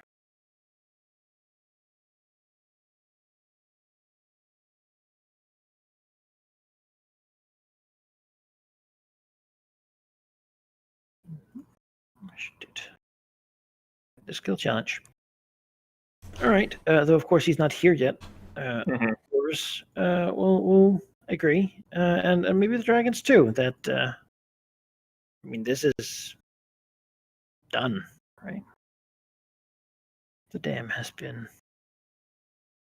doomed. Though it'll still take quite a lot of weight to actually collapse it. The 2 of you probably shouldn't walk around on it. Too much. Yeah, it seems fair. Solid work. Good work, team. Way to utilize your skills, dwarves. It's great. They will have a good work evening of goat, and probably throw some caltrops, some nail mats. Just it's not really gonna kill anything. It's gonna hurt someone.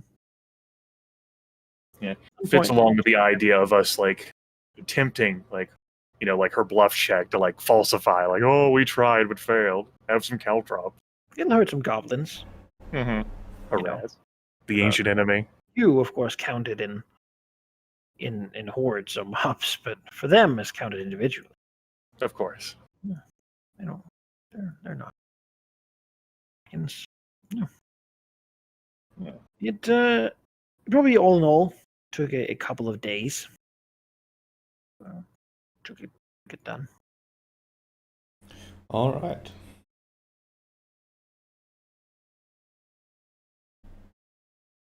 That would free us up to pursue another plan, sheep. Or if you wanted to, now is the time to take the long rest, then I suppose you could work towards that. I mean, let me look at my token here. Oh, 0 healing surges. I actually I've forgotten. I've got 8 daily. Yeah, I'm in the same state I was after the Rune Carver fight, and I hadn't expended anything of significance against that. But it makes sense, after that Thunderbird fight. That Thunderbird did us, Yeah, that was the worst. I think rather than now's the time that we attempt the tunnel mist retrieval, that we're probably going to transition to the downtime. Because once the giants arrive, we might not get another chance for a while. It's true. All right. You can go and begin downtime. Is there anything you dragons want to pursue? sort of project-wise in the downtime, or do they just want to indulge and? Yes. I don't know if it will be considered a project, because it would be very inconvenient if it wasn't done before the giants arrive properly. We've sort of discussed that before, Manikai. That Malignant wants to dedicate a significant part of his horde to Tiamat in return for potential assistance against giant kind here. Or perhaps rephrasing that as sort of a request for an opportunity to prove himself. Because things haven't been going in his way, which isn't a good thing to happen in the eyes of most evil gods. So that should be changed. Looking at Velitin's pile here, there's of course still the ingots for the Azer.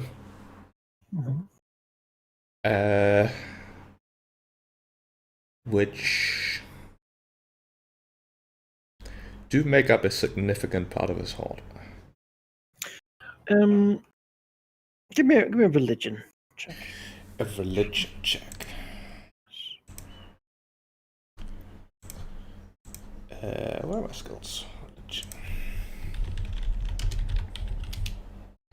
18. That's not good. Yeah, it's not fantastic, certainly. He doesn't know exactly. Perhaps like it's a new thing to contemplate what he could give. He certainly tried to stay away from it quite a lot. Tiamat is ever hungry for it. I mean, he's avaricious beyond compare, really. The world must be her loot, and anything can be owned by others, sort of as they are an extension of her stuff. However, that can also be played to.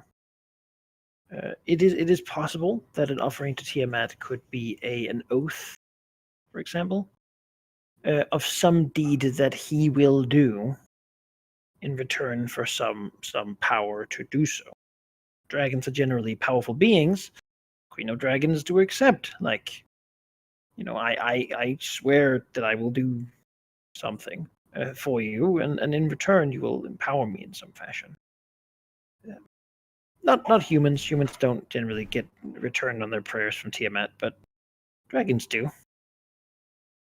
So what sort of action would he have to promise doing? Promise some great sacrifice, even if he doesn't have it yet. He could conquer something for Tiamat. That certainly is always, the whole plan is to sort of subjugate the world, really, eventually. Things like that. I think with 18, it's not.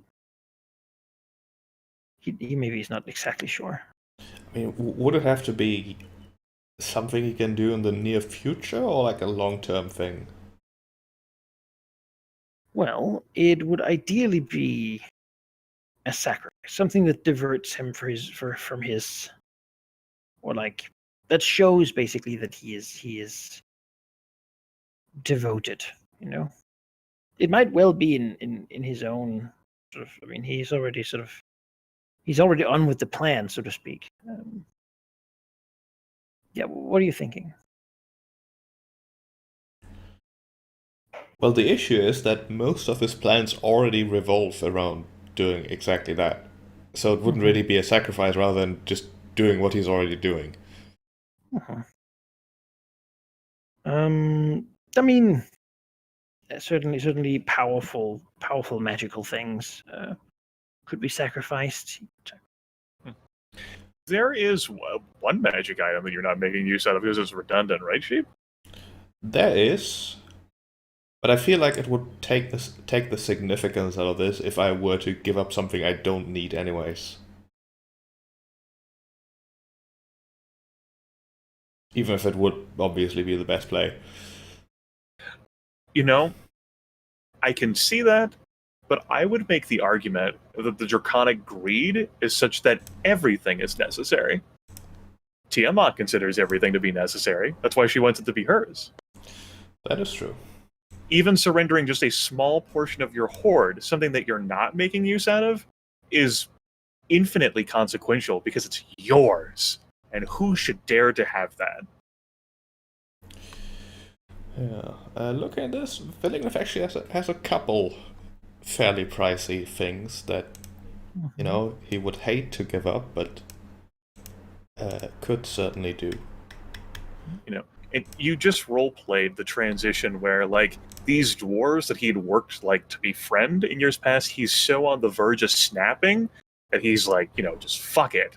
In this particular instance where, you know, we've seen this before numerous times where people make rituals and dark pacts in exchange for vengeance and power, you know, where, like, even this proud and mighty red dragon, like, looks at these things that he covets and he always wants to have more, and he's willing to give something to Tiamat so that she will further his ambition.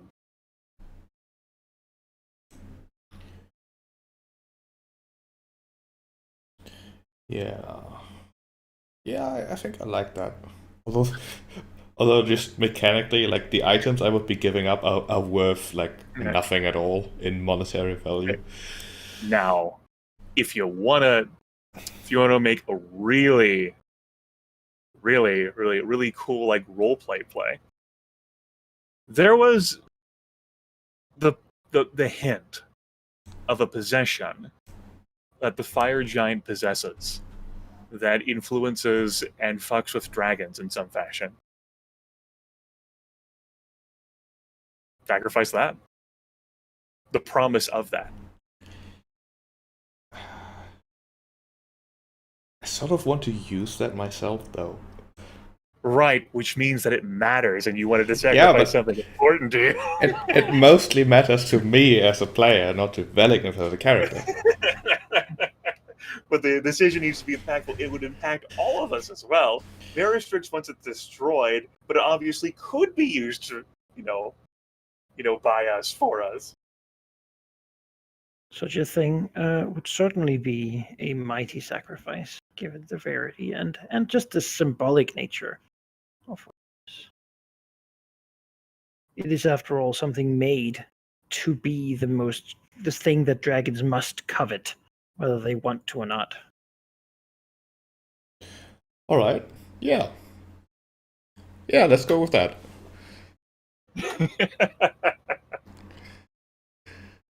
Certainly something that I would want to have, like, me as a player, because it sounds like it has infinite opportunity. Mm-hmm. But right now, priorities.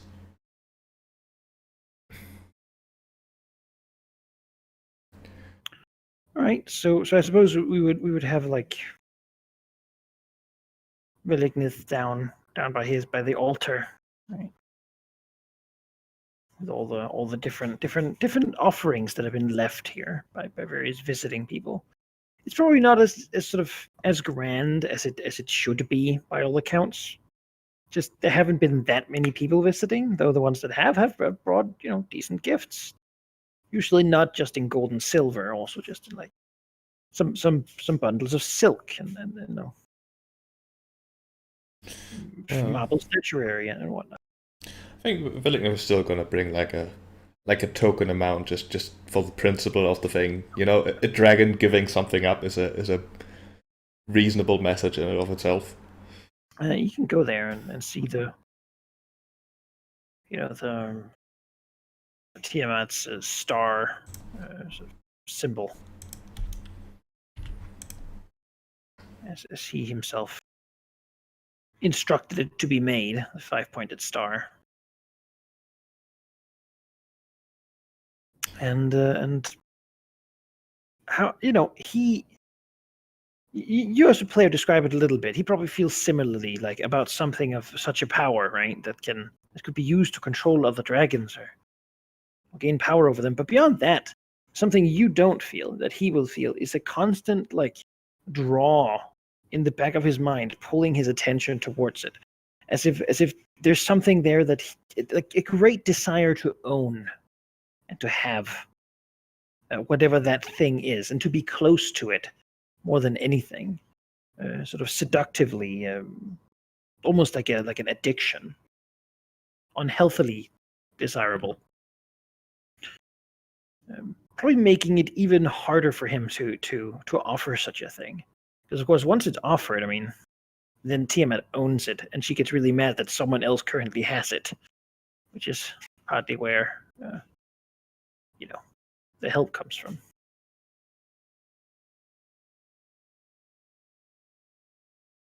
I think mostly his contact to Tiamat so far has been intuitive. He sort of knows how things should be, and he's not really perhaps used to speaking, to sort of articulating his offerings. I think the most out of the ordinary thing here would be him actually requesting something rather than him just working for her goals. Because, with gods you generally pray for all kinds of things. But Tiamat is not someone who ever gives anything at all. Mm-hmm. It's not a give and take relationship.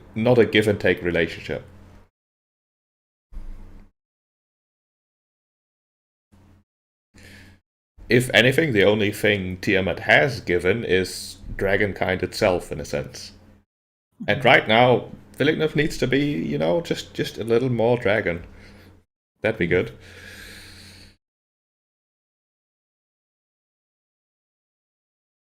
Perhaps there's like a slight ritual thing. He'll blow like a bit of like just a huff of his draconic flame onto like a series of 5 like different colored candles in a sort of star precision that each begin, burning with a different colored flame or some such, to ritualize the moment, perhaps. Each, of course, signifying a chromatic, draconic color. And as he's here with this request, perhaps speaking it out loud. I mean, like, so you might not, of course, have thought it in the same way as he would, but just the gist of it. How would he begin such a request?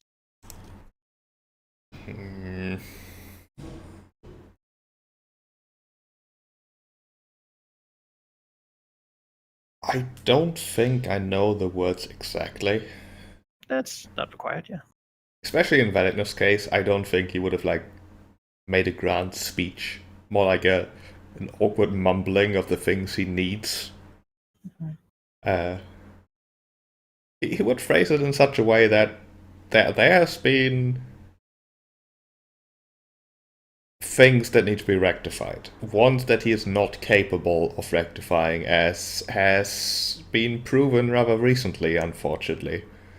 It's an indignity to mostly himself, but really all of Dragonkind, that these giants are allowed to exist. That they not only exist, but continue attempting to get us 4 previously, to submit to their demands, and now they're carrying an artifact that is obviously part of something that just shouldn't be. And if Velignov should be the tool that makes the world right again, then he's going to need a little. He currently would not be able to. He's in the same sentence basically doing the 2 things that no chromatic dragon would ever do, which is probably to admit failure openly, as well as giving up possessions. And in return, he just wants to be capable to do what he knows he has to do, what his instinct and therefore Tiamat's will is telling him. Mm-hmm.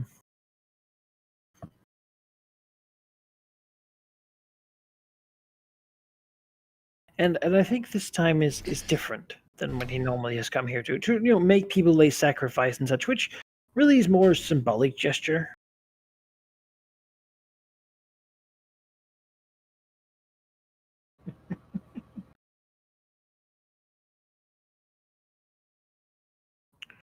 This time like the candles flicker as if a breath is blown the other way, and sort of a, if there was a soundtrack, it would begin to have sort of a low tone to it, letting us know that something else has entered the room. Something else is happening. And I don't think Tiamat at this point would have words, but there would be a tension. There would be a silent, sort of steely, like, disapproval, but not of what he's doing, but of the situation around him. An agreement that something has to be rectified. And a sort of an agreement to the price that has been put upon such aid. Of course, Tiamat is not someone who is ever requested anything of really easily. And with this offering of something that she does covet deep in her draconic godly soul, is these things. She wants them all, so that they are entirely in her possession. She will grant the highest level of boon that she is willing to grant to given the situation, basically.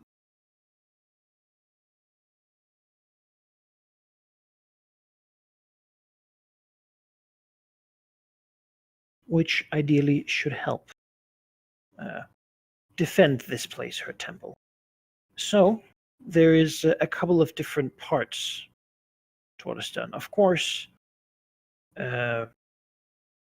Willingness has to bring this shard to Tiamat's hoard, where it will then probably even be brought to her personally, to be added to her endless piles of hoard. And if that doesn't happen, then we'll discuss that when we get there, I suppose. In return, while defending the Fane, specifically her temple, basically, from giants, you will have basically when you enter the first battle of giants against giants here in the Fane, you will gain an extra action point for that combat. Beyond that, there will be temporary changes to your breath weapon as you ask to be more dragon than you were. She certainly has that power. Any breath weapon used against basically during those encounters, defending the Fane from giant attacks, will have Radiant as an additional damage type, possibly bypassing resistance to, say, fire or frost or lightning that giants might possess. Beyond that, a little bit of additional draconic power is going to be used to bypass some of the Curse of Lethargy on you for that duration. Your breath weapons for that fight will be recharge 6. Meaning that when you spent them, you will, at the beginning of your turn, roll a d6. On a 6, you regain the use of the breath weapon. All right.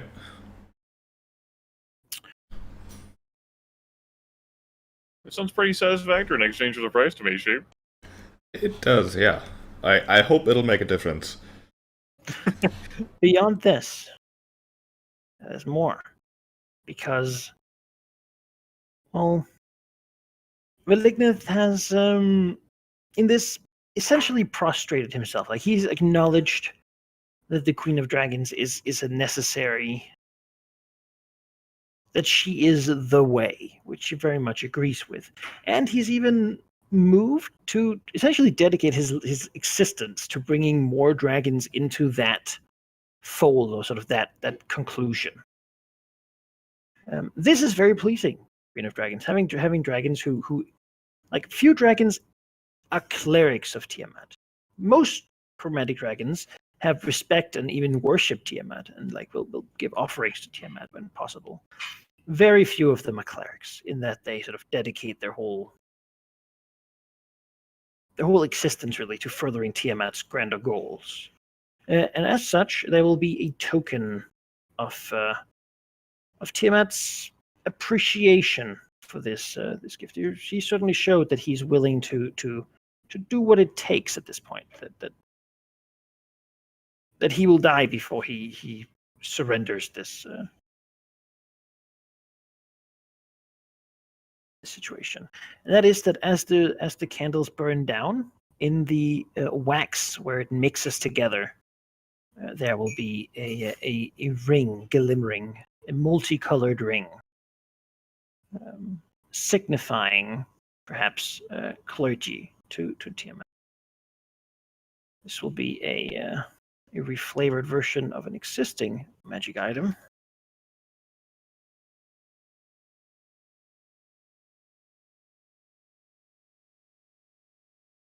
You can take possession of immediately, and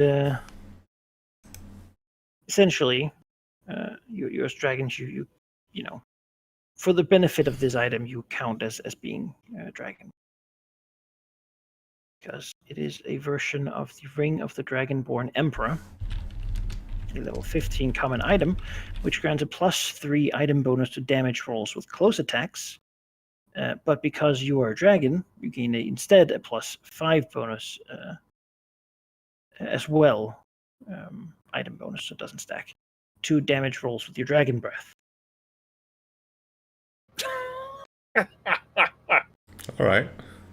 As an immediate reaction, daily power, that you use when you become bloodied, you can immediately use as a reaction one of your encounter powers, and if you've reached a milestone, you can use an encounter power that you have already expended. If you use an encounter power that you haven't expended, you actually don't use you don't expend it. So as an immediate reaction, you use an encounter power. Okay, you don't just regain a power, you actually use one. You use one. That's not bad. There you go. Beyond that, unspoken here, of course, because it's a reflavoring. It will have the benefit of being a visible. This ring will appear upon his finger when it is in his hoard, and be a visible sign of the Chromatic Queen's approval, if you will. Which other chromatic dragons might recognize. That's definitely pretty big. Yeah, that very much meshes into what Valignif is looking for. Yeah, I think so too. In a way, he is, he's been to Tiamat what the Rare Rats had to Immisure. Their goals just align. And his success will directly strengthen her, which is exactly what she wants. Now, he has her attention in a more sort of defined way than before, and ideally will impress the power he's been granted. Yeah, the attention of a goddess has now been leveled on you. We've seen what happens whenever powerful entities pay attention to us, like Tyraxus. Yeah. When you're spirited away to become her consort, I will remember you fondly. For a moment, the gaze of Tiamat.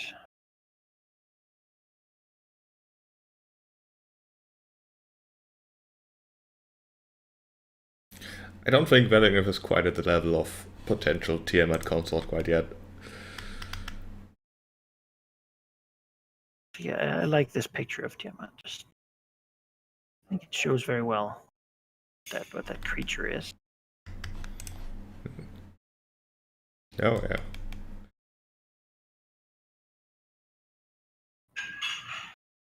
So he doesn't see it.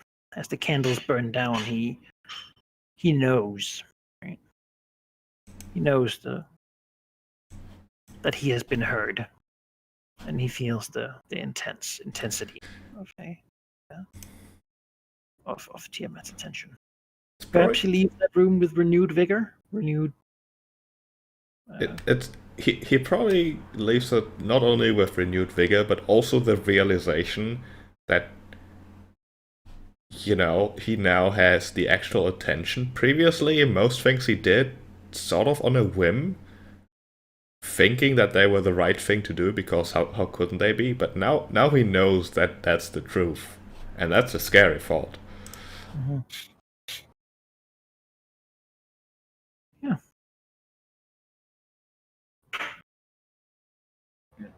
The confirmation, the crisis that he was in momentarily has just been like swept away by like the cold hard confirmation of the Queen of Dragons. He has his task before him. Capture the shard of the dragon orb and offer it as a sacrifice to Queen of Dragons. That's certainly step one.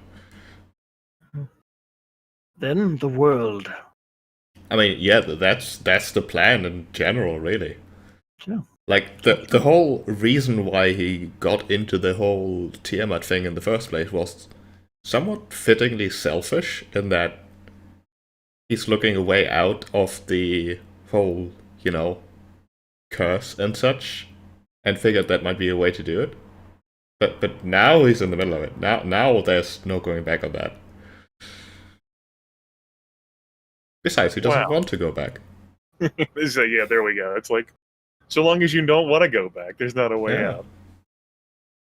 But there's a difference between thinking you found purpose and knowing that your purpose is now what you have to do. Yeah, there's no more really any room for doubt. Yeah. It's like a hobby becoming a profession.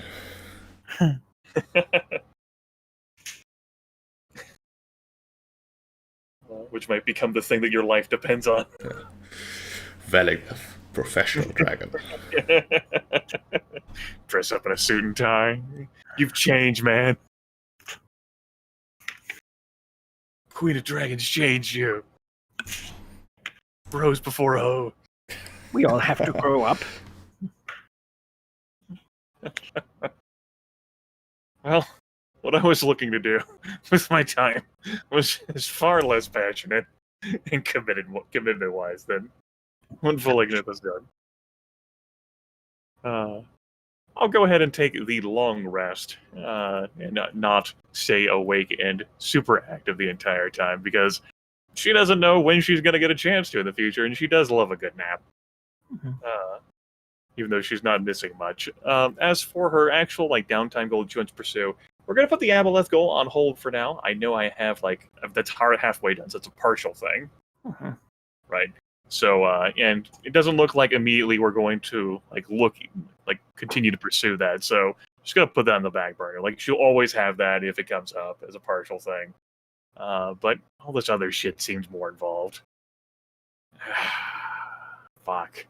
I mean, as for Red and Seer and the stupid gnome, she didn't think she'd get away with everything. But there's still something here. I think the outing that she's going to have in the pursuit of a goal is to journey to Red and Seer, to the tower, to smooth over sort of the fumbling around the role play and tell you what specifically that I'm going after. Imizuri knows, and the Temple of Ogmites have made it pretty clear too, even Ophisterelix, with how they've apparently taunted the Copper Dragon, that they've got Tuttle Mist, and they want to lure the Copper Dragon into a trap. Imizuri wishes to communicate to, the Ogmites, the folks who are actually, in the keep itself, that, through her intermediaries and whatever other means that she uses, that they don't need to know specifically. The Copper Dragon will not make a move because the Copper Dragon does not want to fight Imizuri. And so she is concocting a scheme that she's working on that'll be moved, through which that she will convince Ophisterelix that she is elsewhere, so that Ophisterelix will make his move to save his beloved minion. It's going to take time, but eventually there's going to be a move, and the Copper Dragon will come, and when it comes, she's actually not going to be away. She'll be there in the fight. But she needs time to trick the copper dragon, so that's why. Like, Oversteerlix definitely wants it, and he'll definitely fall for the trap, but she has to first trick the copper dragon. Yeah, she'll notice that the gnome has been put in like an iron cage and then hung from the front end of the actual temple, dangling in it. While the sort of arcane ballistae have been placed strategically to have good shots on anything approaching that cage. Okay. Dogwhite will look up with a wry smile at the gnome dangling there, and state that he's not going anywhere. All right. So eventually he'll probably become bird food, but until then, they're patient in that respect. They feel like they have the upper hand in this. I was going to ask about the ballistae, so they've relocated them to cover, so any like dragon thing that comes for that fucking cage is. Oh yeah, like, no, they're it's not able to put do there that. to be basically in the center of both the outer wall and the inner wall, Oh, as they can sort of flip them. okay. All right. Between the outer wall and the inner wall, so like say if Oversteerlix had any other sort of humanoid minions, they'd have to fucking get past the outer wall to even get to the damn cage. Or if he himself were to take a humanoid form. Okay. That's great. She looks up at the cage. She doesn't really care. Malignant cares. And it is a great opportunity for her to fight Oversteerlix, and if the copper dragon were to meet a tragic demise, I mean, she'd look great. Little gnome face looking down.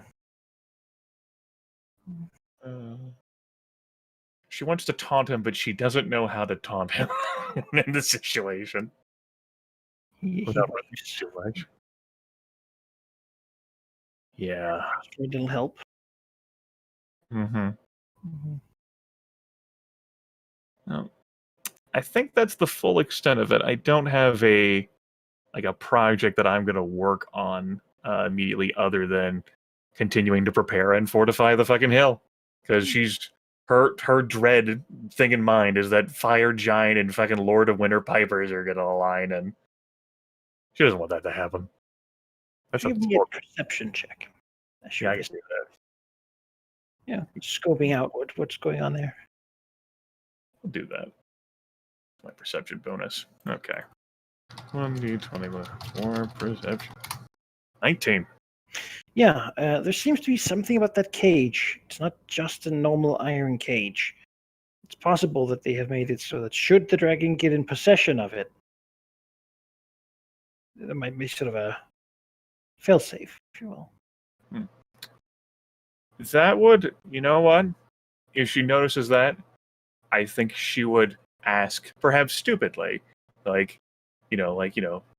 just sort of like let the Ogmites lord like their knowledge and thought process, some sort of like leading question like, so you've erected the trap, and I do intend to do battle with Oversteerlix, but despite your precautions, he is a slightly larger dragon and may yet be able to outrun me. What is to stop him from grabbing his minion and fleeing the city? Give me a diplomacy check here. They really shouldn't tell you. Makes sense. But they kind of want to. Yeah, that's them. 25. That's above 20. So they'll God, you have a great diplomacy score. They'll My plus she 2 can professor. nudge them enough to brag a little bit. They will point to the place where the cage is sort of connected to the chain and state the runes upon that chain will, if the cage is forcefully removed, shock anyone holding or touching it and the inhabitant in it. with as much as they could really stick on there while being still somewhat discreet. In the worst case, should he get away, he will not get away with the minion. Oh.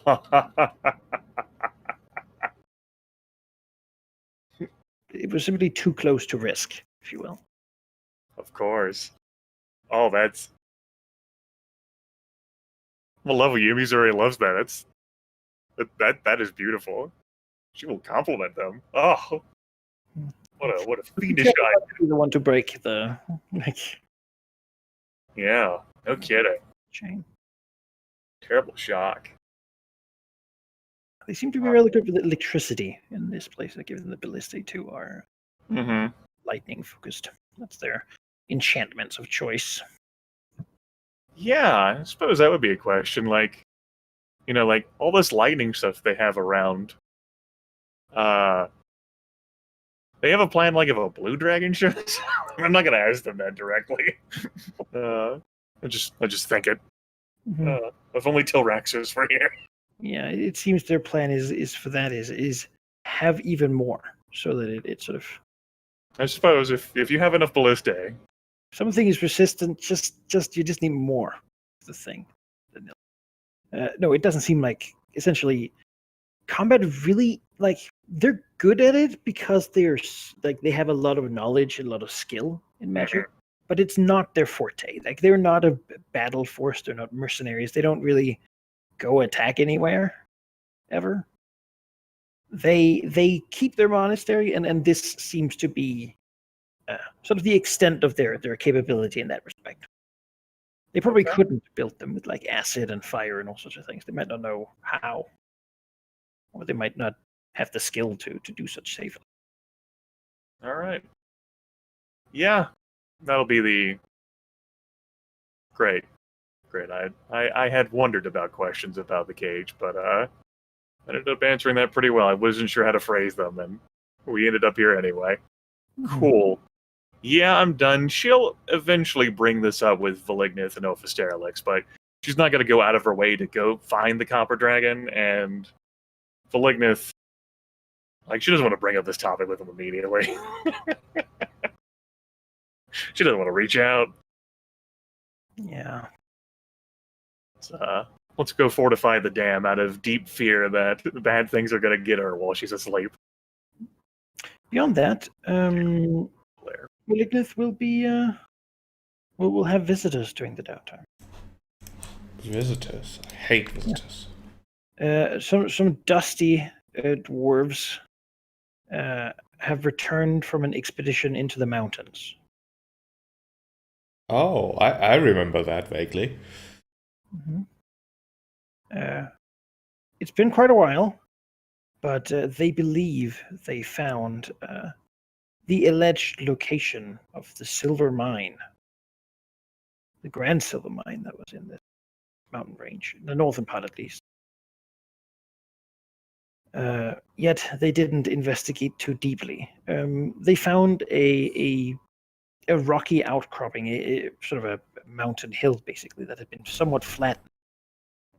In it were many holes that seemed much like chimneys going down.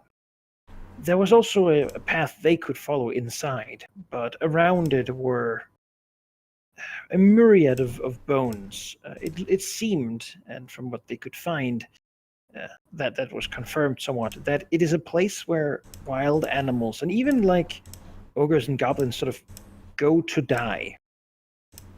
If they're wounded or old, they will almost naturally feel compelled to seek it out and simply lie amongst the foot of that sort of mountain crop to perish. The dwarves were sufficiently spooked by this to not go inside, as they themselves were strangely compelled towards it, which they interpreted as being close to death, which they didn't like the thought of. Once they managed to resist it with a dwarven will and leave that. Then again, it seemed like there were silver there. He certainly will have brought a nugget of fine silver ore with 20 gold pieces to just that he could pick up one of the old like mine carts covered in bones. Alright. And where is that? Like on the It's map? much further in the mountains. Oh, it's like further west? I'll reveal it.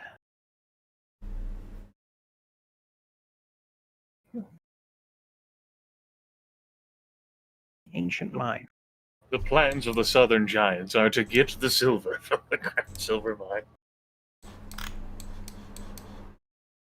Beyond the city of the dead. Oh, there to the southwest. Alright.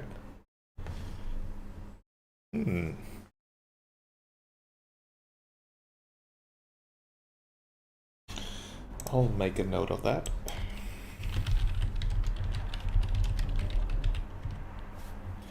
Ancient silver mine. Steph wants to die there.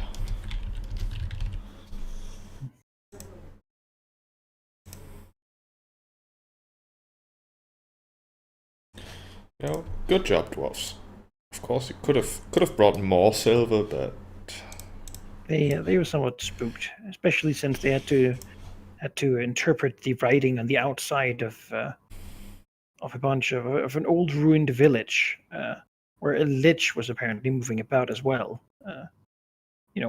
He sort of arrived when they left. They had done like a bunch of rubbings and tried to figure out something about that, and it led them in the right direction, and so.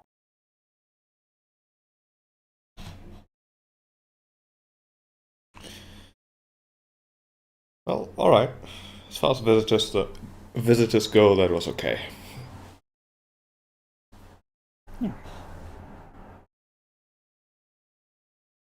They will also state that they don't believe Thunderhome has found it yet, or that they will for a while. They seem to have been focusing on scouting the northern part of the mountains instead, where they seem to have taken it upon themselves to repair a watchtower somewhat into the mountains from Thunderhome.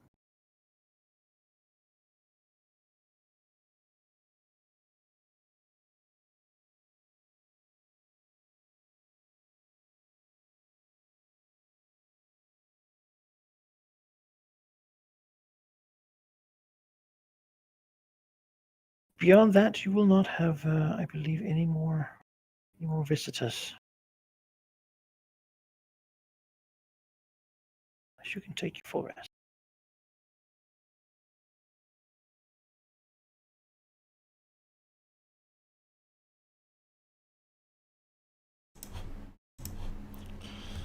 I guess at this point, the next logical thing to do would be Operation Save Total Mist. Maybe. That's gonna. I think after the 10-day, as maybe like as her plotting and planning, so we're not gonna be interrupted. The gentle, soothing fairy music through the Whispering Stone will stop, and Amy will like bark at like whatever dwarf is on the other side. Like, this is Amy. If Valignith is present, make him aware. I will converse with him. The dwarf gives you like the usual suddenly panicked, alright, and then the noise of a dwarf scuttling away. Probably also like a noise of hysterics going, ooh. Oh no.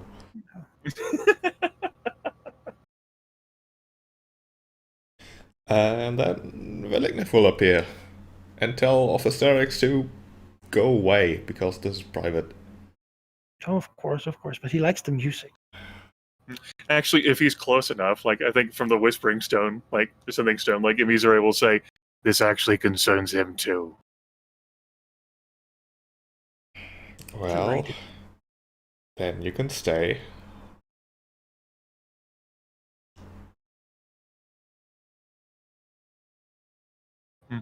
Actually, if you're back from the stone. Oh, Fisterlix, what became of your adventure? Oh, I delayed them for a couple of days by flying, and they kept following me. And I actually had to fly quite a way south to avoid them before they gave up. The bird was very fast, and it did not seem like a good time to be knocked to the ground if it was all of the giants around. She lets out a huff and says, "Then our end we shall fulfill, and it begins with what I will reveal to you. The Ogmides have placed your minion in a rather cruel contraption and position, Ophisterlix. He is suspended on top of the keep. Well, he dangles from it. Well, no, it's between the outer and the inner walls, in a cage, plain for all to see who gaze upon it. The arcane ballistae have been repositioned to protect the cage from all angles. I informed, through my means, the Ogmides that you would not attempt your maneuver to rescue him until you were certain that I would be distracted, so that I would not be there to oppose you. Of course, as part of the plan, I will end up being there to oppose you, but that will leave an opening for someone to retrieve Toddle Mist, for all attention will be focused on us, and rightly so. The cage, however, is protected by a powerful enchantment. Should it be removed, a powerful surge of electricity, similar to what the ballistae possess, will strike the bearer, which would not harm any of us significantly, but also your minion. I don't suppose he has any protection against lightning, does he, Ophisterlix? Sterling shakes his head. Looks She does sad. not see the. She does not see the. You have to speak out loud for her to know what you're saying. Oh, I was trying to avoid that because it seemed like it wasn't appreciated. But no, he does not. He's very good at hiding and moving quietly and even knows a lot about dragons. Hmm. But not about. In the position they have him suspended on display, the Ogmites are rather gleeful. He can remain there until either the trap is sprung or he starves. I am uncertain how to free your minion without getting him killed in the process. Because although we are mighty and powerful and can touch the cage without problem, how would we do so without hurting your precious minion? Seems to ponder that for a moment.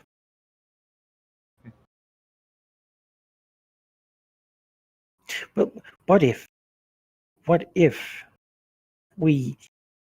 you two distracted the ballistic and I got close enough to pick the lock and then just open it and take him out? You'd have to distract them for quite a while, of course.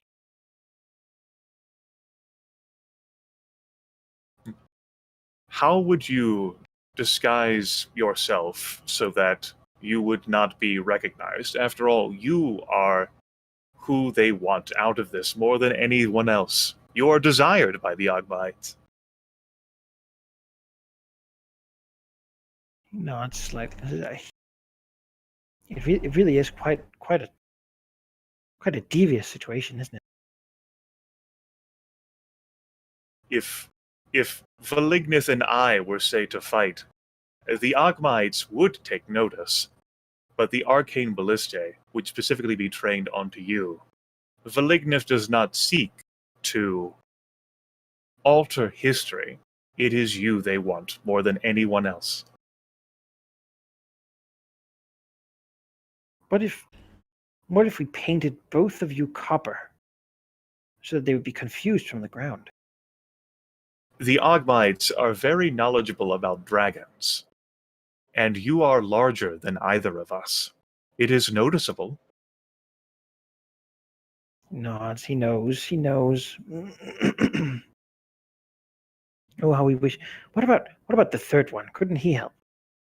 I think perhaps he has a magical ritual which could cause or protect your minion in some fashion. I have attempted to reach out to Veristrix, but he is indisposed in the Underdark, or so his minions have informed me, much to my rage.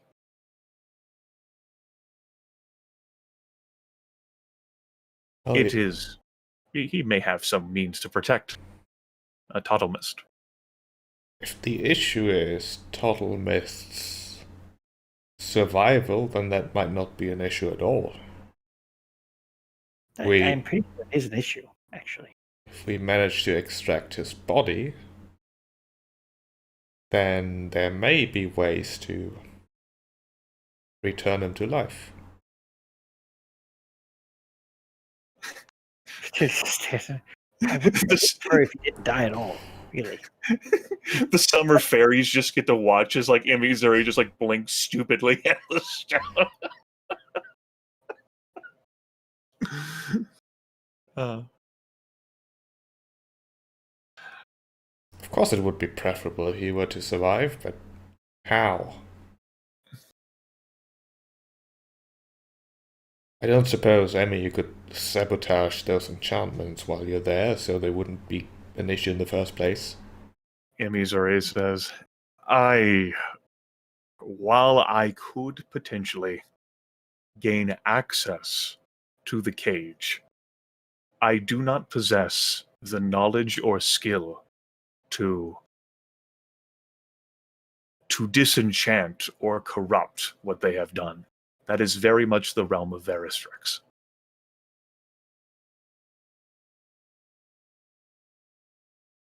They're like sad. This is, he had hoped that. It's like they know him. It is. Missouri says, we can delay the plan until Veristrix returns, which point we can hear whether there is a means by which Tuttlemus can be protected from the lightning discharge. If Veristrix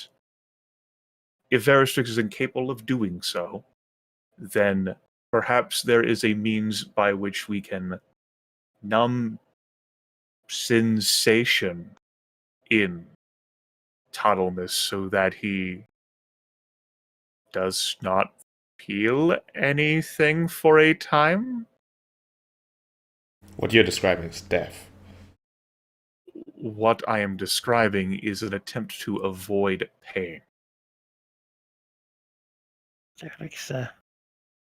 Maybe I should go and see if I could visit some of the black dragon friends I have in the Norton, by the Dragonmere. Maybe some of them have something to help.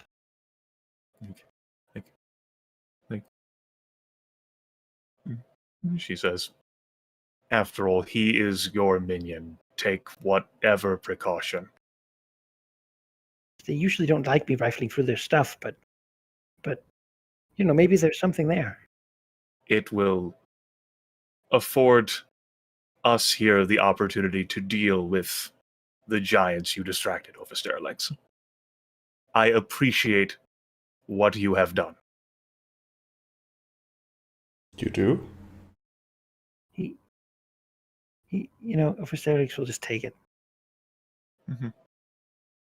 He doesn't say anything to that. She pauses, doesn't respond to Valigna's question, says, Valignus, I will keep an eye from the skies for the fire giant's arrival. Though on that note, you know exactly where he is. The camera pans away from the divided call, the telephone call between the dragons. Mm-hmm.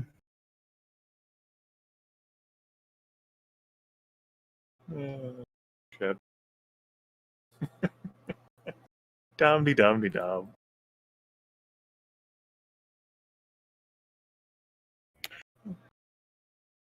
As I have made, Vokort has arrived within our little map here with his camp. No physically larger, but I figured I would make a token that sticks out as much on the map as Vokort's presence magically will in the minds of the dragons. Great. Wonderful.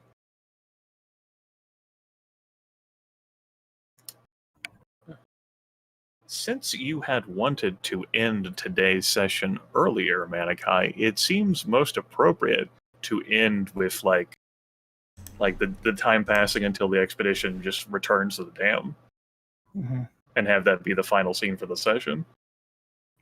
I think that will work well. Yes. The dragons perhaps biding their time or making their preparations as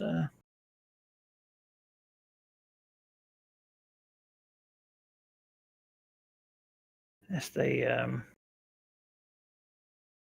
get ready, if you will, face this. We'll have Vokort quickly move to take possession of them, hoping perhaps to find forces, but instead finding it empty and desecrated. Someone dumped a bunch of filth on top of it, and after inspecting it, you hear the crack and the break. As some load-bearing stone that didn't used to be load-bearing snaps at the weight. And though many of them are really capable of almost like jumping, like, you know, it's tall, but they're also giants, so it weighs out a little bit. His personal guard, who were inspecting perhaps some of these like old like treasuries inside, are just absolutely buried and crushed. There will be no ogre juggernauts to fight in the oncoming battles. They were the victim, perhaps, of Vokort's faith and trust in them. He thought them largely to be some of his toughest minions, and now they're gone. A setback, to be sure, as was the credits will roll as we sort of, you know, look at Vokort's face as it's very like set as he turns and like looks towards the fane in the distant, right? Yeah, like the storm hovering over him as we can hear like the rubble and the crunching and like the stone giants moving rubble pieces out of the way and like chaos behind him. He does not concern himself with it as his mystic steps up and just, you know, visibly his mystic is frustrated with Vokort. Not uncommonly. As he bullheadedly will continue to pursue what he believes is right. Oh, that's a great scene to end that on. Dragons getting a good view of that dam that's been there since the beginning. Just collapsing down. Yeah. All right. I think despite this being a short session, Sheep, I feel like we got a bit done. Yeah, I think we actually accomplished a lot. Feel pretty good about this. It's good. Just looking for sufficient rubble here.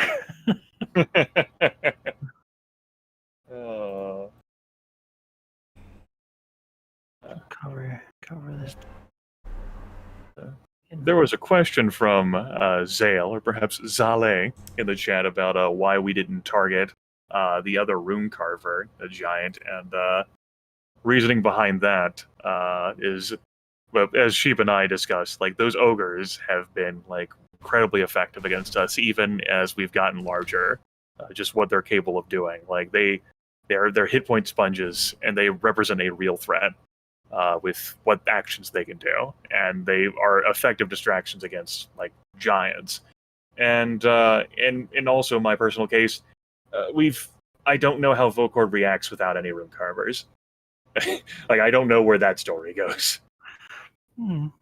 Also, I don't think the rune carver is that dangerous. They are dangerous, certainly, but their abilities don't seem ideal against us specifically.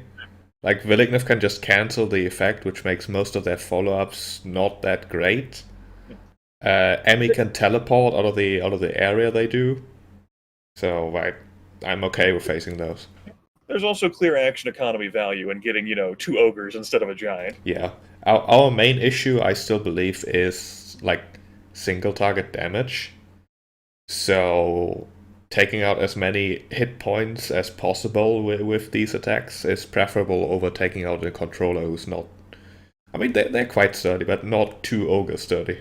You killed about 500 hit points worth of ogre. Yeah, that would be 10 rounds for us. The juggernauts are fast. They have high defenses, generally, overall, higher than the standard ogre, certainly.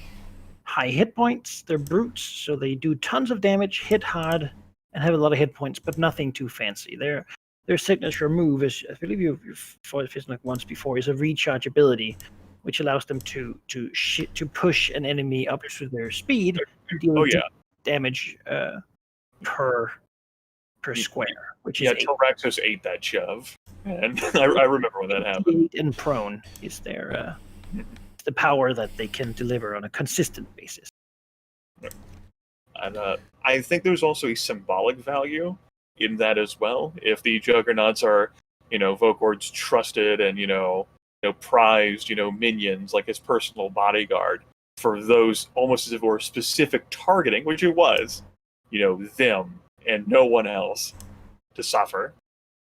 I mean, there's a bunch of goblins that too, but who cares? Who cares? The reason Vokord uses, like, you might think that he might use like hill giants or stone giants, but the giant sort of religion is very precise in sort of the caste system of what different types of giants are supposed to do. He is a fire giant. He's a general. He's a martial lord and a sort of high-ranking craftsman. They can be smiths, like great smiths, but they're high up, right? The grunt work, the normal smiths and such, will be stone giants. They're administrators and sort of they deal with making things work and run. And then you have the hill giants who are brute labor, basically. They just carry stuff, do things that nobody else wants to do. Bottom of the rung. Which leaves no things under fire giants that are soldiers, because the real soldier castes are like the frost giants, but they're sort of higher up in a way. Which doesn't leave him giants that he's actually sort of religiously able to command beyond ogres being the preferred type. And then, of course, when you pick the smartest and strongest ones, you actually end up with a decent, capable force. Normal ogres are mostly, they're tough but really stupid and sort of unreliable. Mm-hmm. And you have goblins and hobgoblins who... the hobgoblins are there to basically herd the other ones around. That would be the reason he'd use. These ogres. And now they're dead. Also, to answer another question in chat, we can, in fact... Zayda's asking if we could provide something that provides lightning resistance, like an item or potion. We have the possibility of crafting a heroic tier potion of resistance, but that's resistance 5. That's not gonna make the difference there. If they've designed a trap that is capable of killing like him outright, then if they're not exactly sure how many hit points he has, for example, then I don't think these Ogmites are going to take chances. They want Ophistherlix to suffer. They do. They really do. Because they fucking hate him. Oh, yeah, he's everything. He's the antithesis to what they are about. So I hope the stream viewers and YouTube viewers will enjoy the random Windows notification I get sometimes. Broom. Oh. Everyone checks there. I did enjoy the suggestion of, if he dies, that's not the end of it. Ophistherlix was like, that's a big problem. Yeah, I don't want him to die. I like him. Yeah. Through the power of Tiamat, he could be resurrected. Yeah.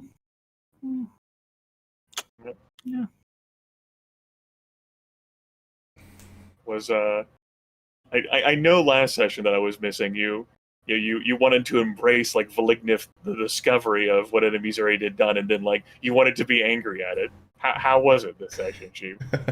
As expected, I wanted to be angry but couldn't.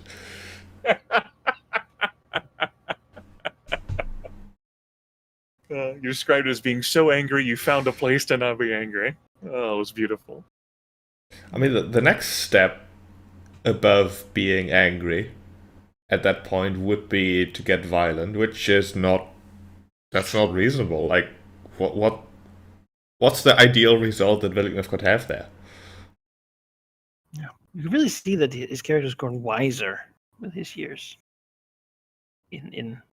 In considering so far as to what would be the ideal result of me taking this action. Yeah.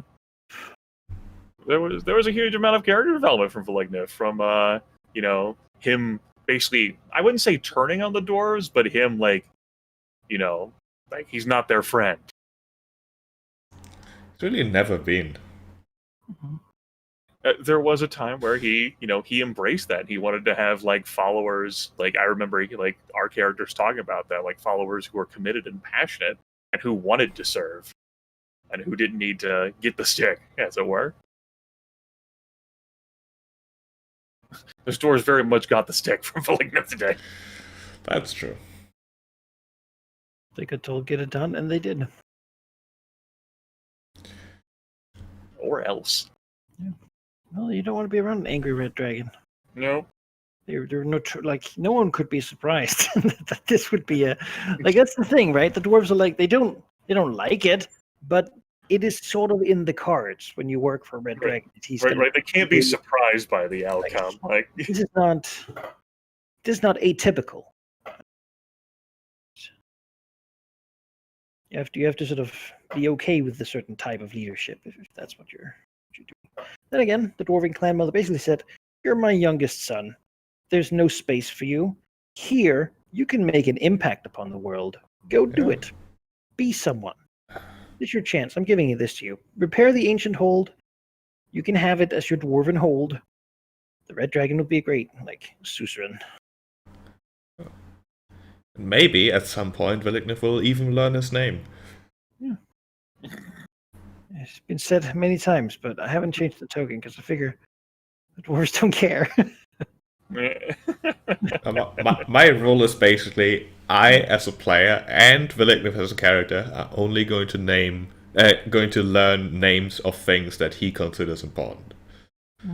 It might eventually be one of those situations where it's like, "You there? I think I'll call you Ben. You're Ben now." And then he was known as Ben for the rest of his life. And the crises and doubts that Valignif, had, like, pouring out of last session, for reasonable, as they challenged like his character ethos, end up just getting like scorched away in a sear of like holy radiant energy. Yeah. There's maybe still doubts whether he can accomplish them, but there's no doubts about them being the right thing.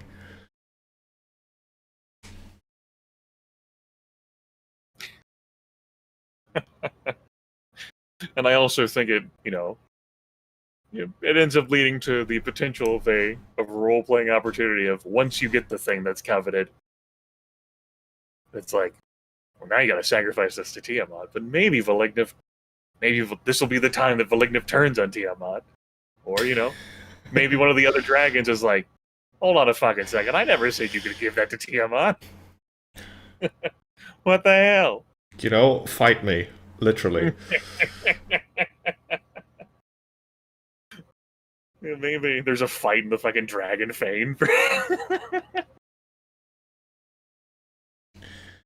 I think Veristrix wanted it destroyed, so it'll probably be fine.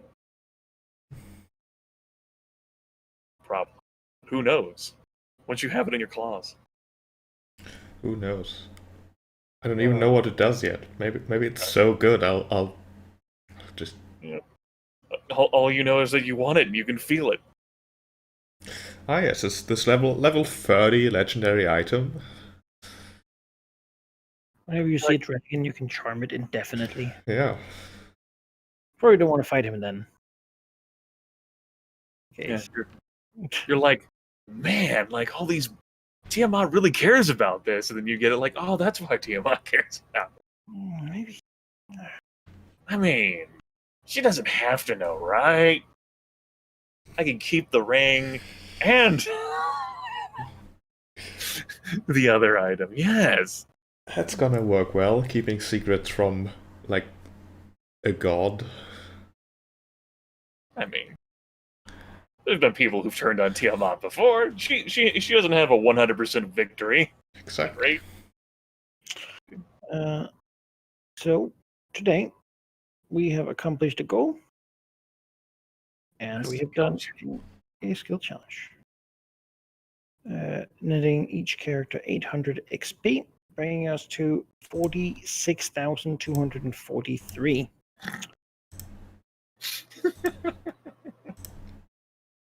Ever Meta closer guy. to 7,000. Yes.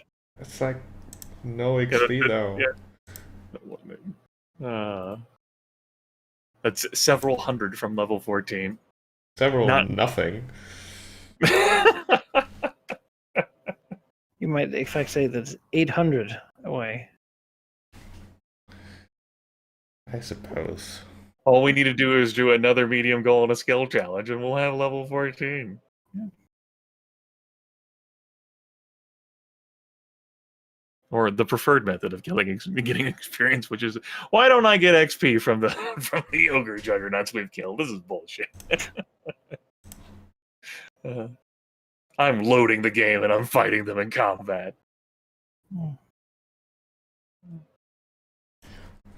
We're just gonna fight all of them at once, reload until we get enough consecutive 20s to kill all of them. Yeah, when I complete goals without using combat, I'm supposed to get XP as if I'd done the combat. What kind of adventure path is that? Oh shit! Says the player character, or says the player rather. And then for the next session, we should probably have all 3 players. It would be preferable. And next session I'll not be here, so we can keep the rotation going. If you weren't here, I it would certainly not be capable of playing this for next session. That would I think any absence would be a hard limiter on that. No, as far as I'm aware, there's nothing stopping me. Well, I was aware last week. There was nothing stopping Valky either, like until there was. So. Whatever it may be, I'm not aware of it currently, which is good enough. It's about as good as it can be, really. If nothing else, there's always Talisman. It's true. I am undisputed champion of the 3 of us in Talisman right now. It's true. One of you needs to come challenge for the throne. The RNG bullshit game that is Talisman. But that's okay. I do enjoy it though. It's just the ridiculousness. Again, it's the kind of game where I want to have as much random crap as possible. Of course, there should be genies starting fires everywhere. I don't know what that's about, but it's going to happen. Mm-hmm. Just because. It's the kind of game that I already know. Once I understand it, I'll hate it. But right now, I'm in the twilight zone of not really knowing what's going on. It's exciting. It's a fucking Tesseract. You can't understand it. Yeah. It's 4-dimensional. I'm happy I don't play it in person. Because all those expansions, it'd be a fucking mess too. To just set up and do. Board games are fine to set up. You just need a system and little baggies and rubber bands. I like board games, but I feel like Talisman would be. It might be. No. Cardboard cutouts of all the things and cards everywhere. So what do you like the most of what Tiamat rewarded Velignith for his promise, Sheep? In what aspect? I suppose like material or non-material. Like, do you like the fact that of purpose rather than any material like reward or benefit or perk? I think the thing I like the most is the fact that the Fane actually has a home field advantage now. Hmm. It lends a bit of a significance to the place, whereas before it was like built on a whim. Here's this crazy idea: dwarves build me a place. That's right. We're, for centuries, we're going to be trying to lure giants to fight us with the dragon fang, and they'll never understand. The giant that dies there is a sacrifice to Tiamat.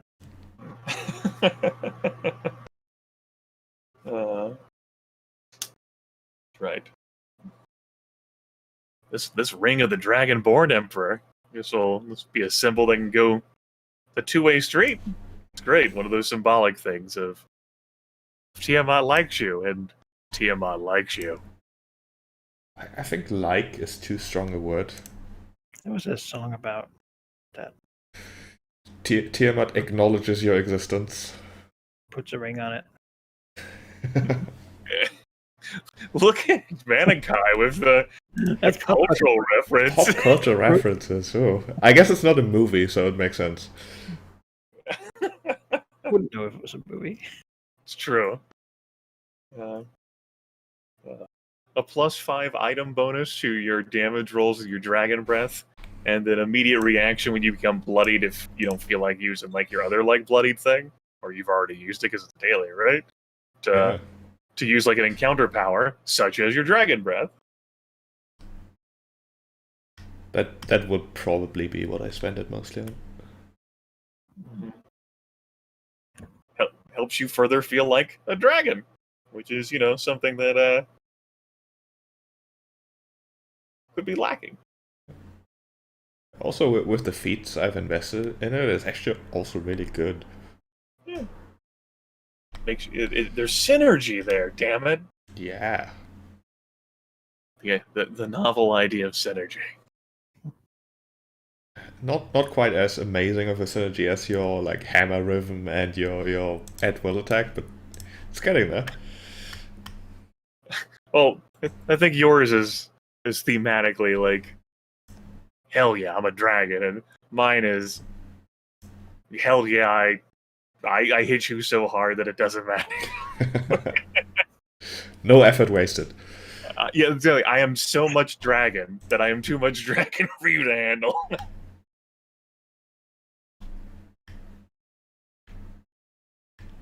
The shotgun approach to dodging. Just have enough bullets. It doesn't matter. That's right. Something's I have my tail slap, my wings, my bite, my nose spike. I have certainly enjoyed this session and our trip over the entire campaign thus far. But it's been good. I'm glad Velignith has been soaked in rich character development. And I'm glad Imizure found a way to spin. and to spin like Velignith and Ophisterelix along on a journey. Spin is the right word, yeah.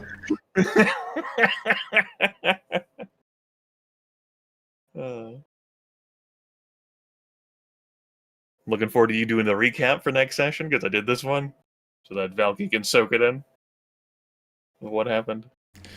I can do that. Yeah. And we'll have an open goal slot for maybe him to fulfill. Because we've already collapsed the dam.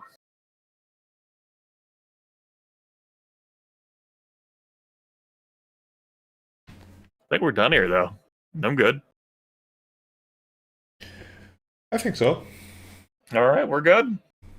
Yeah. You're free, Manikai. Get some sleep.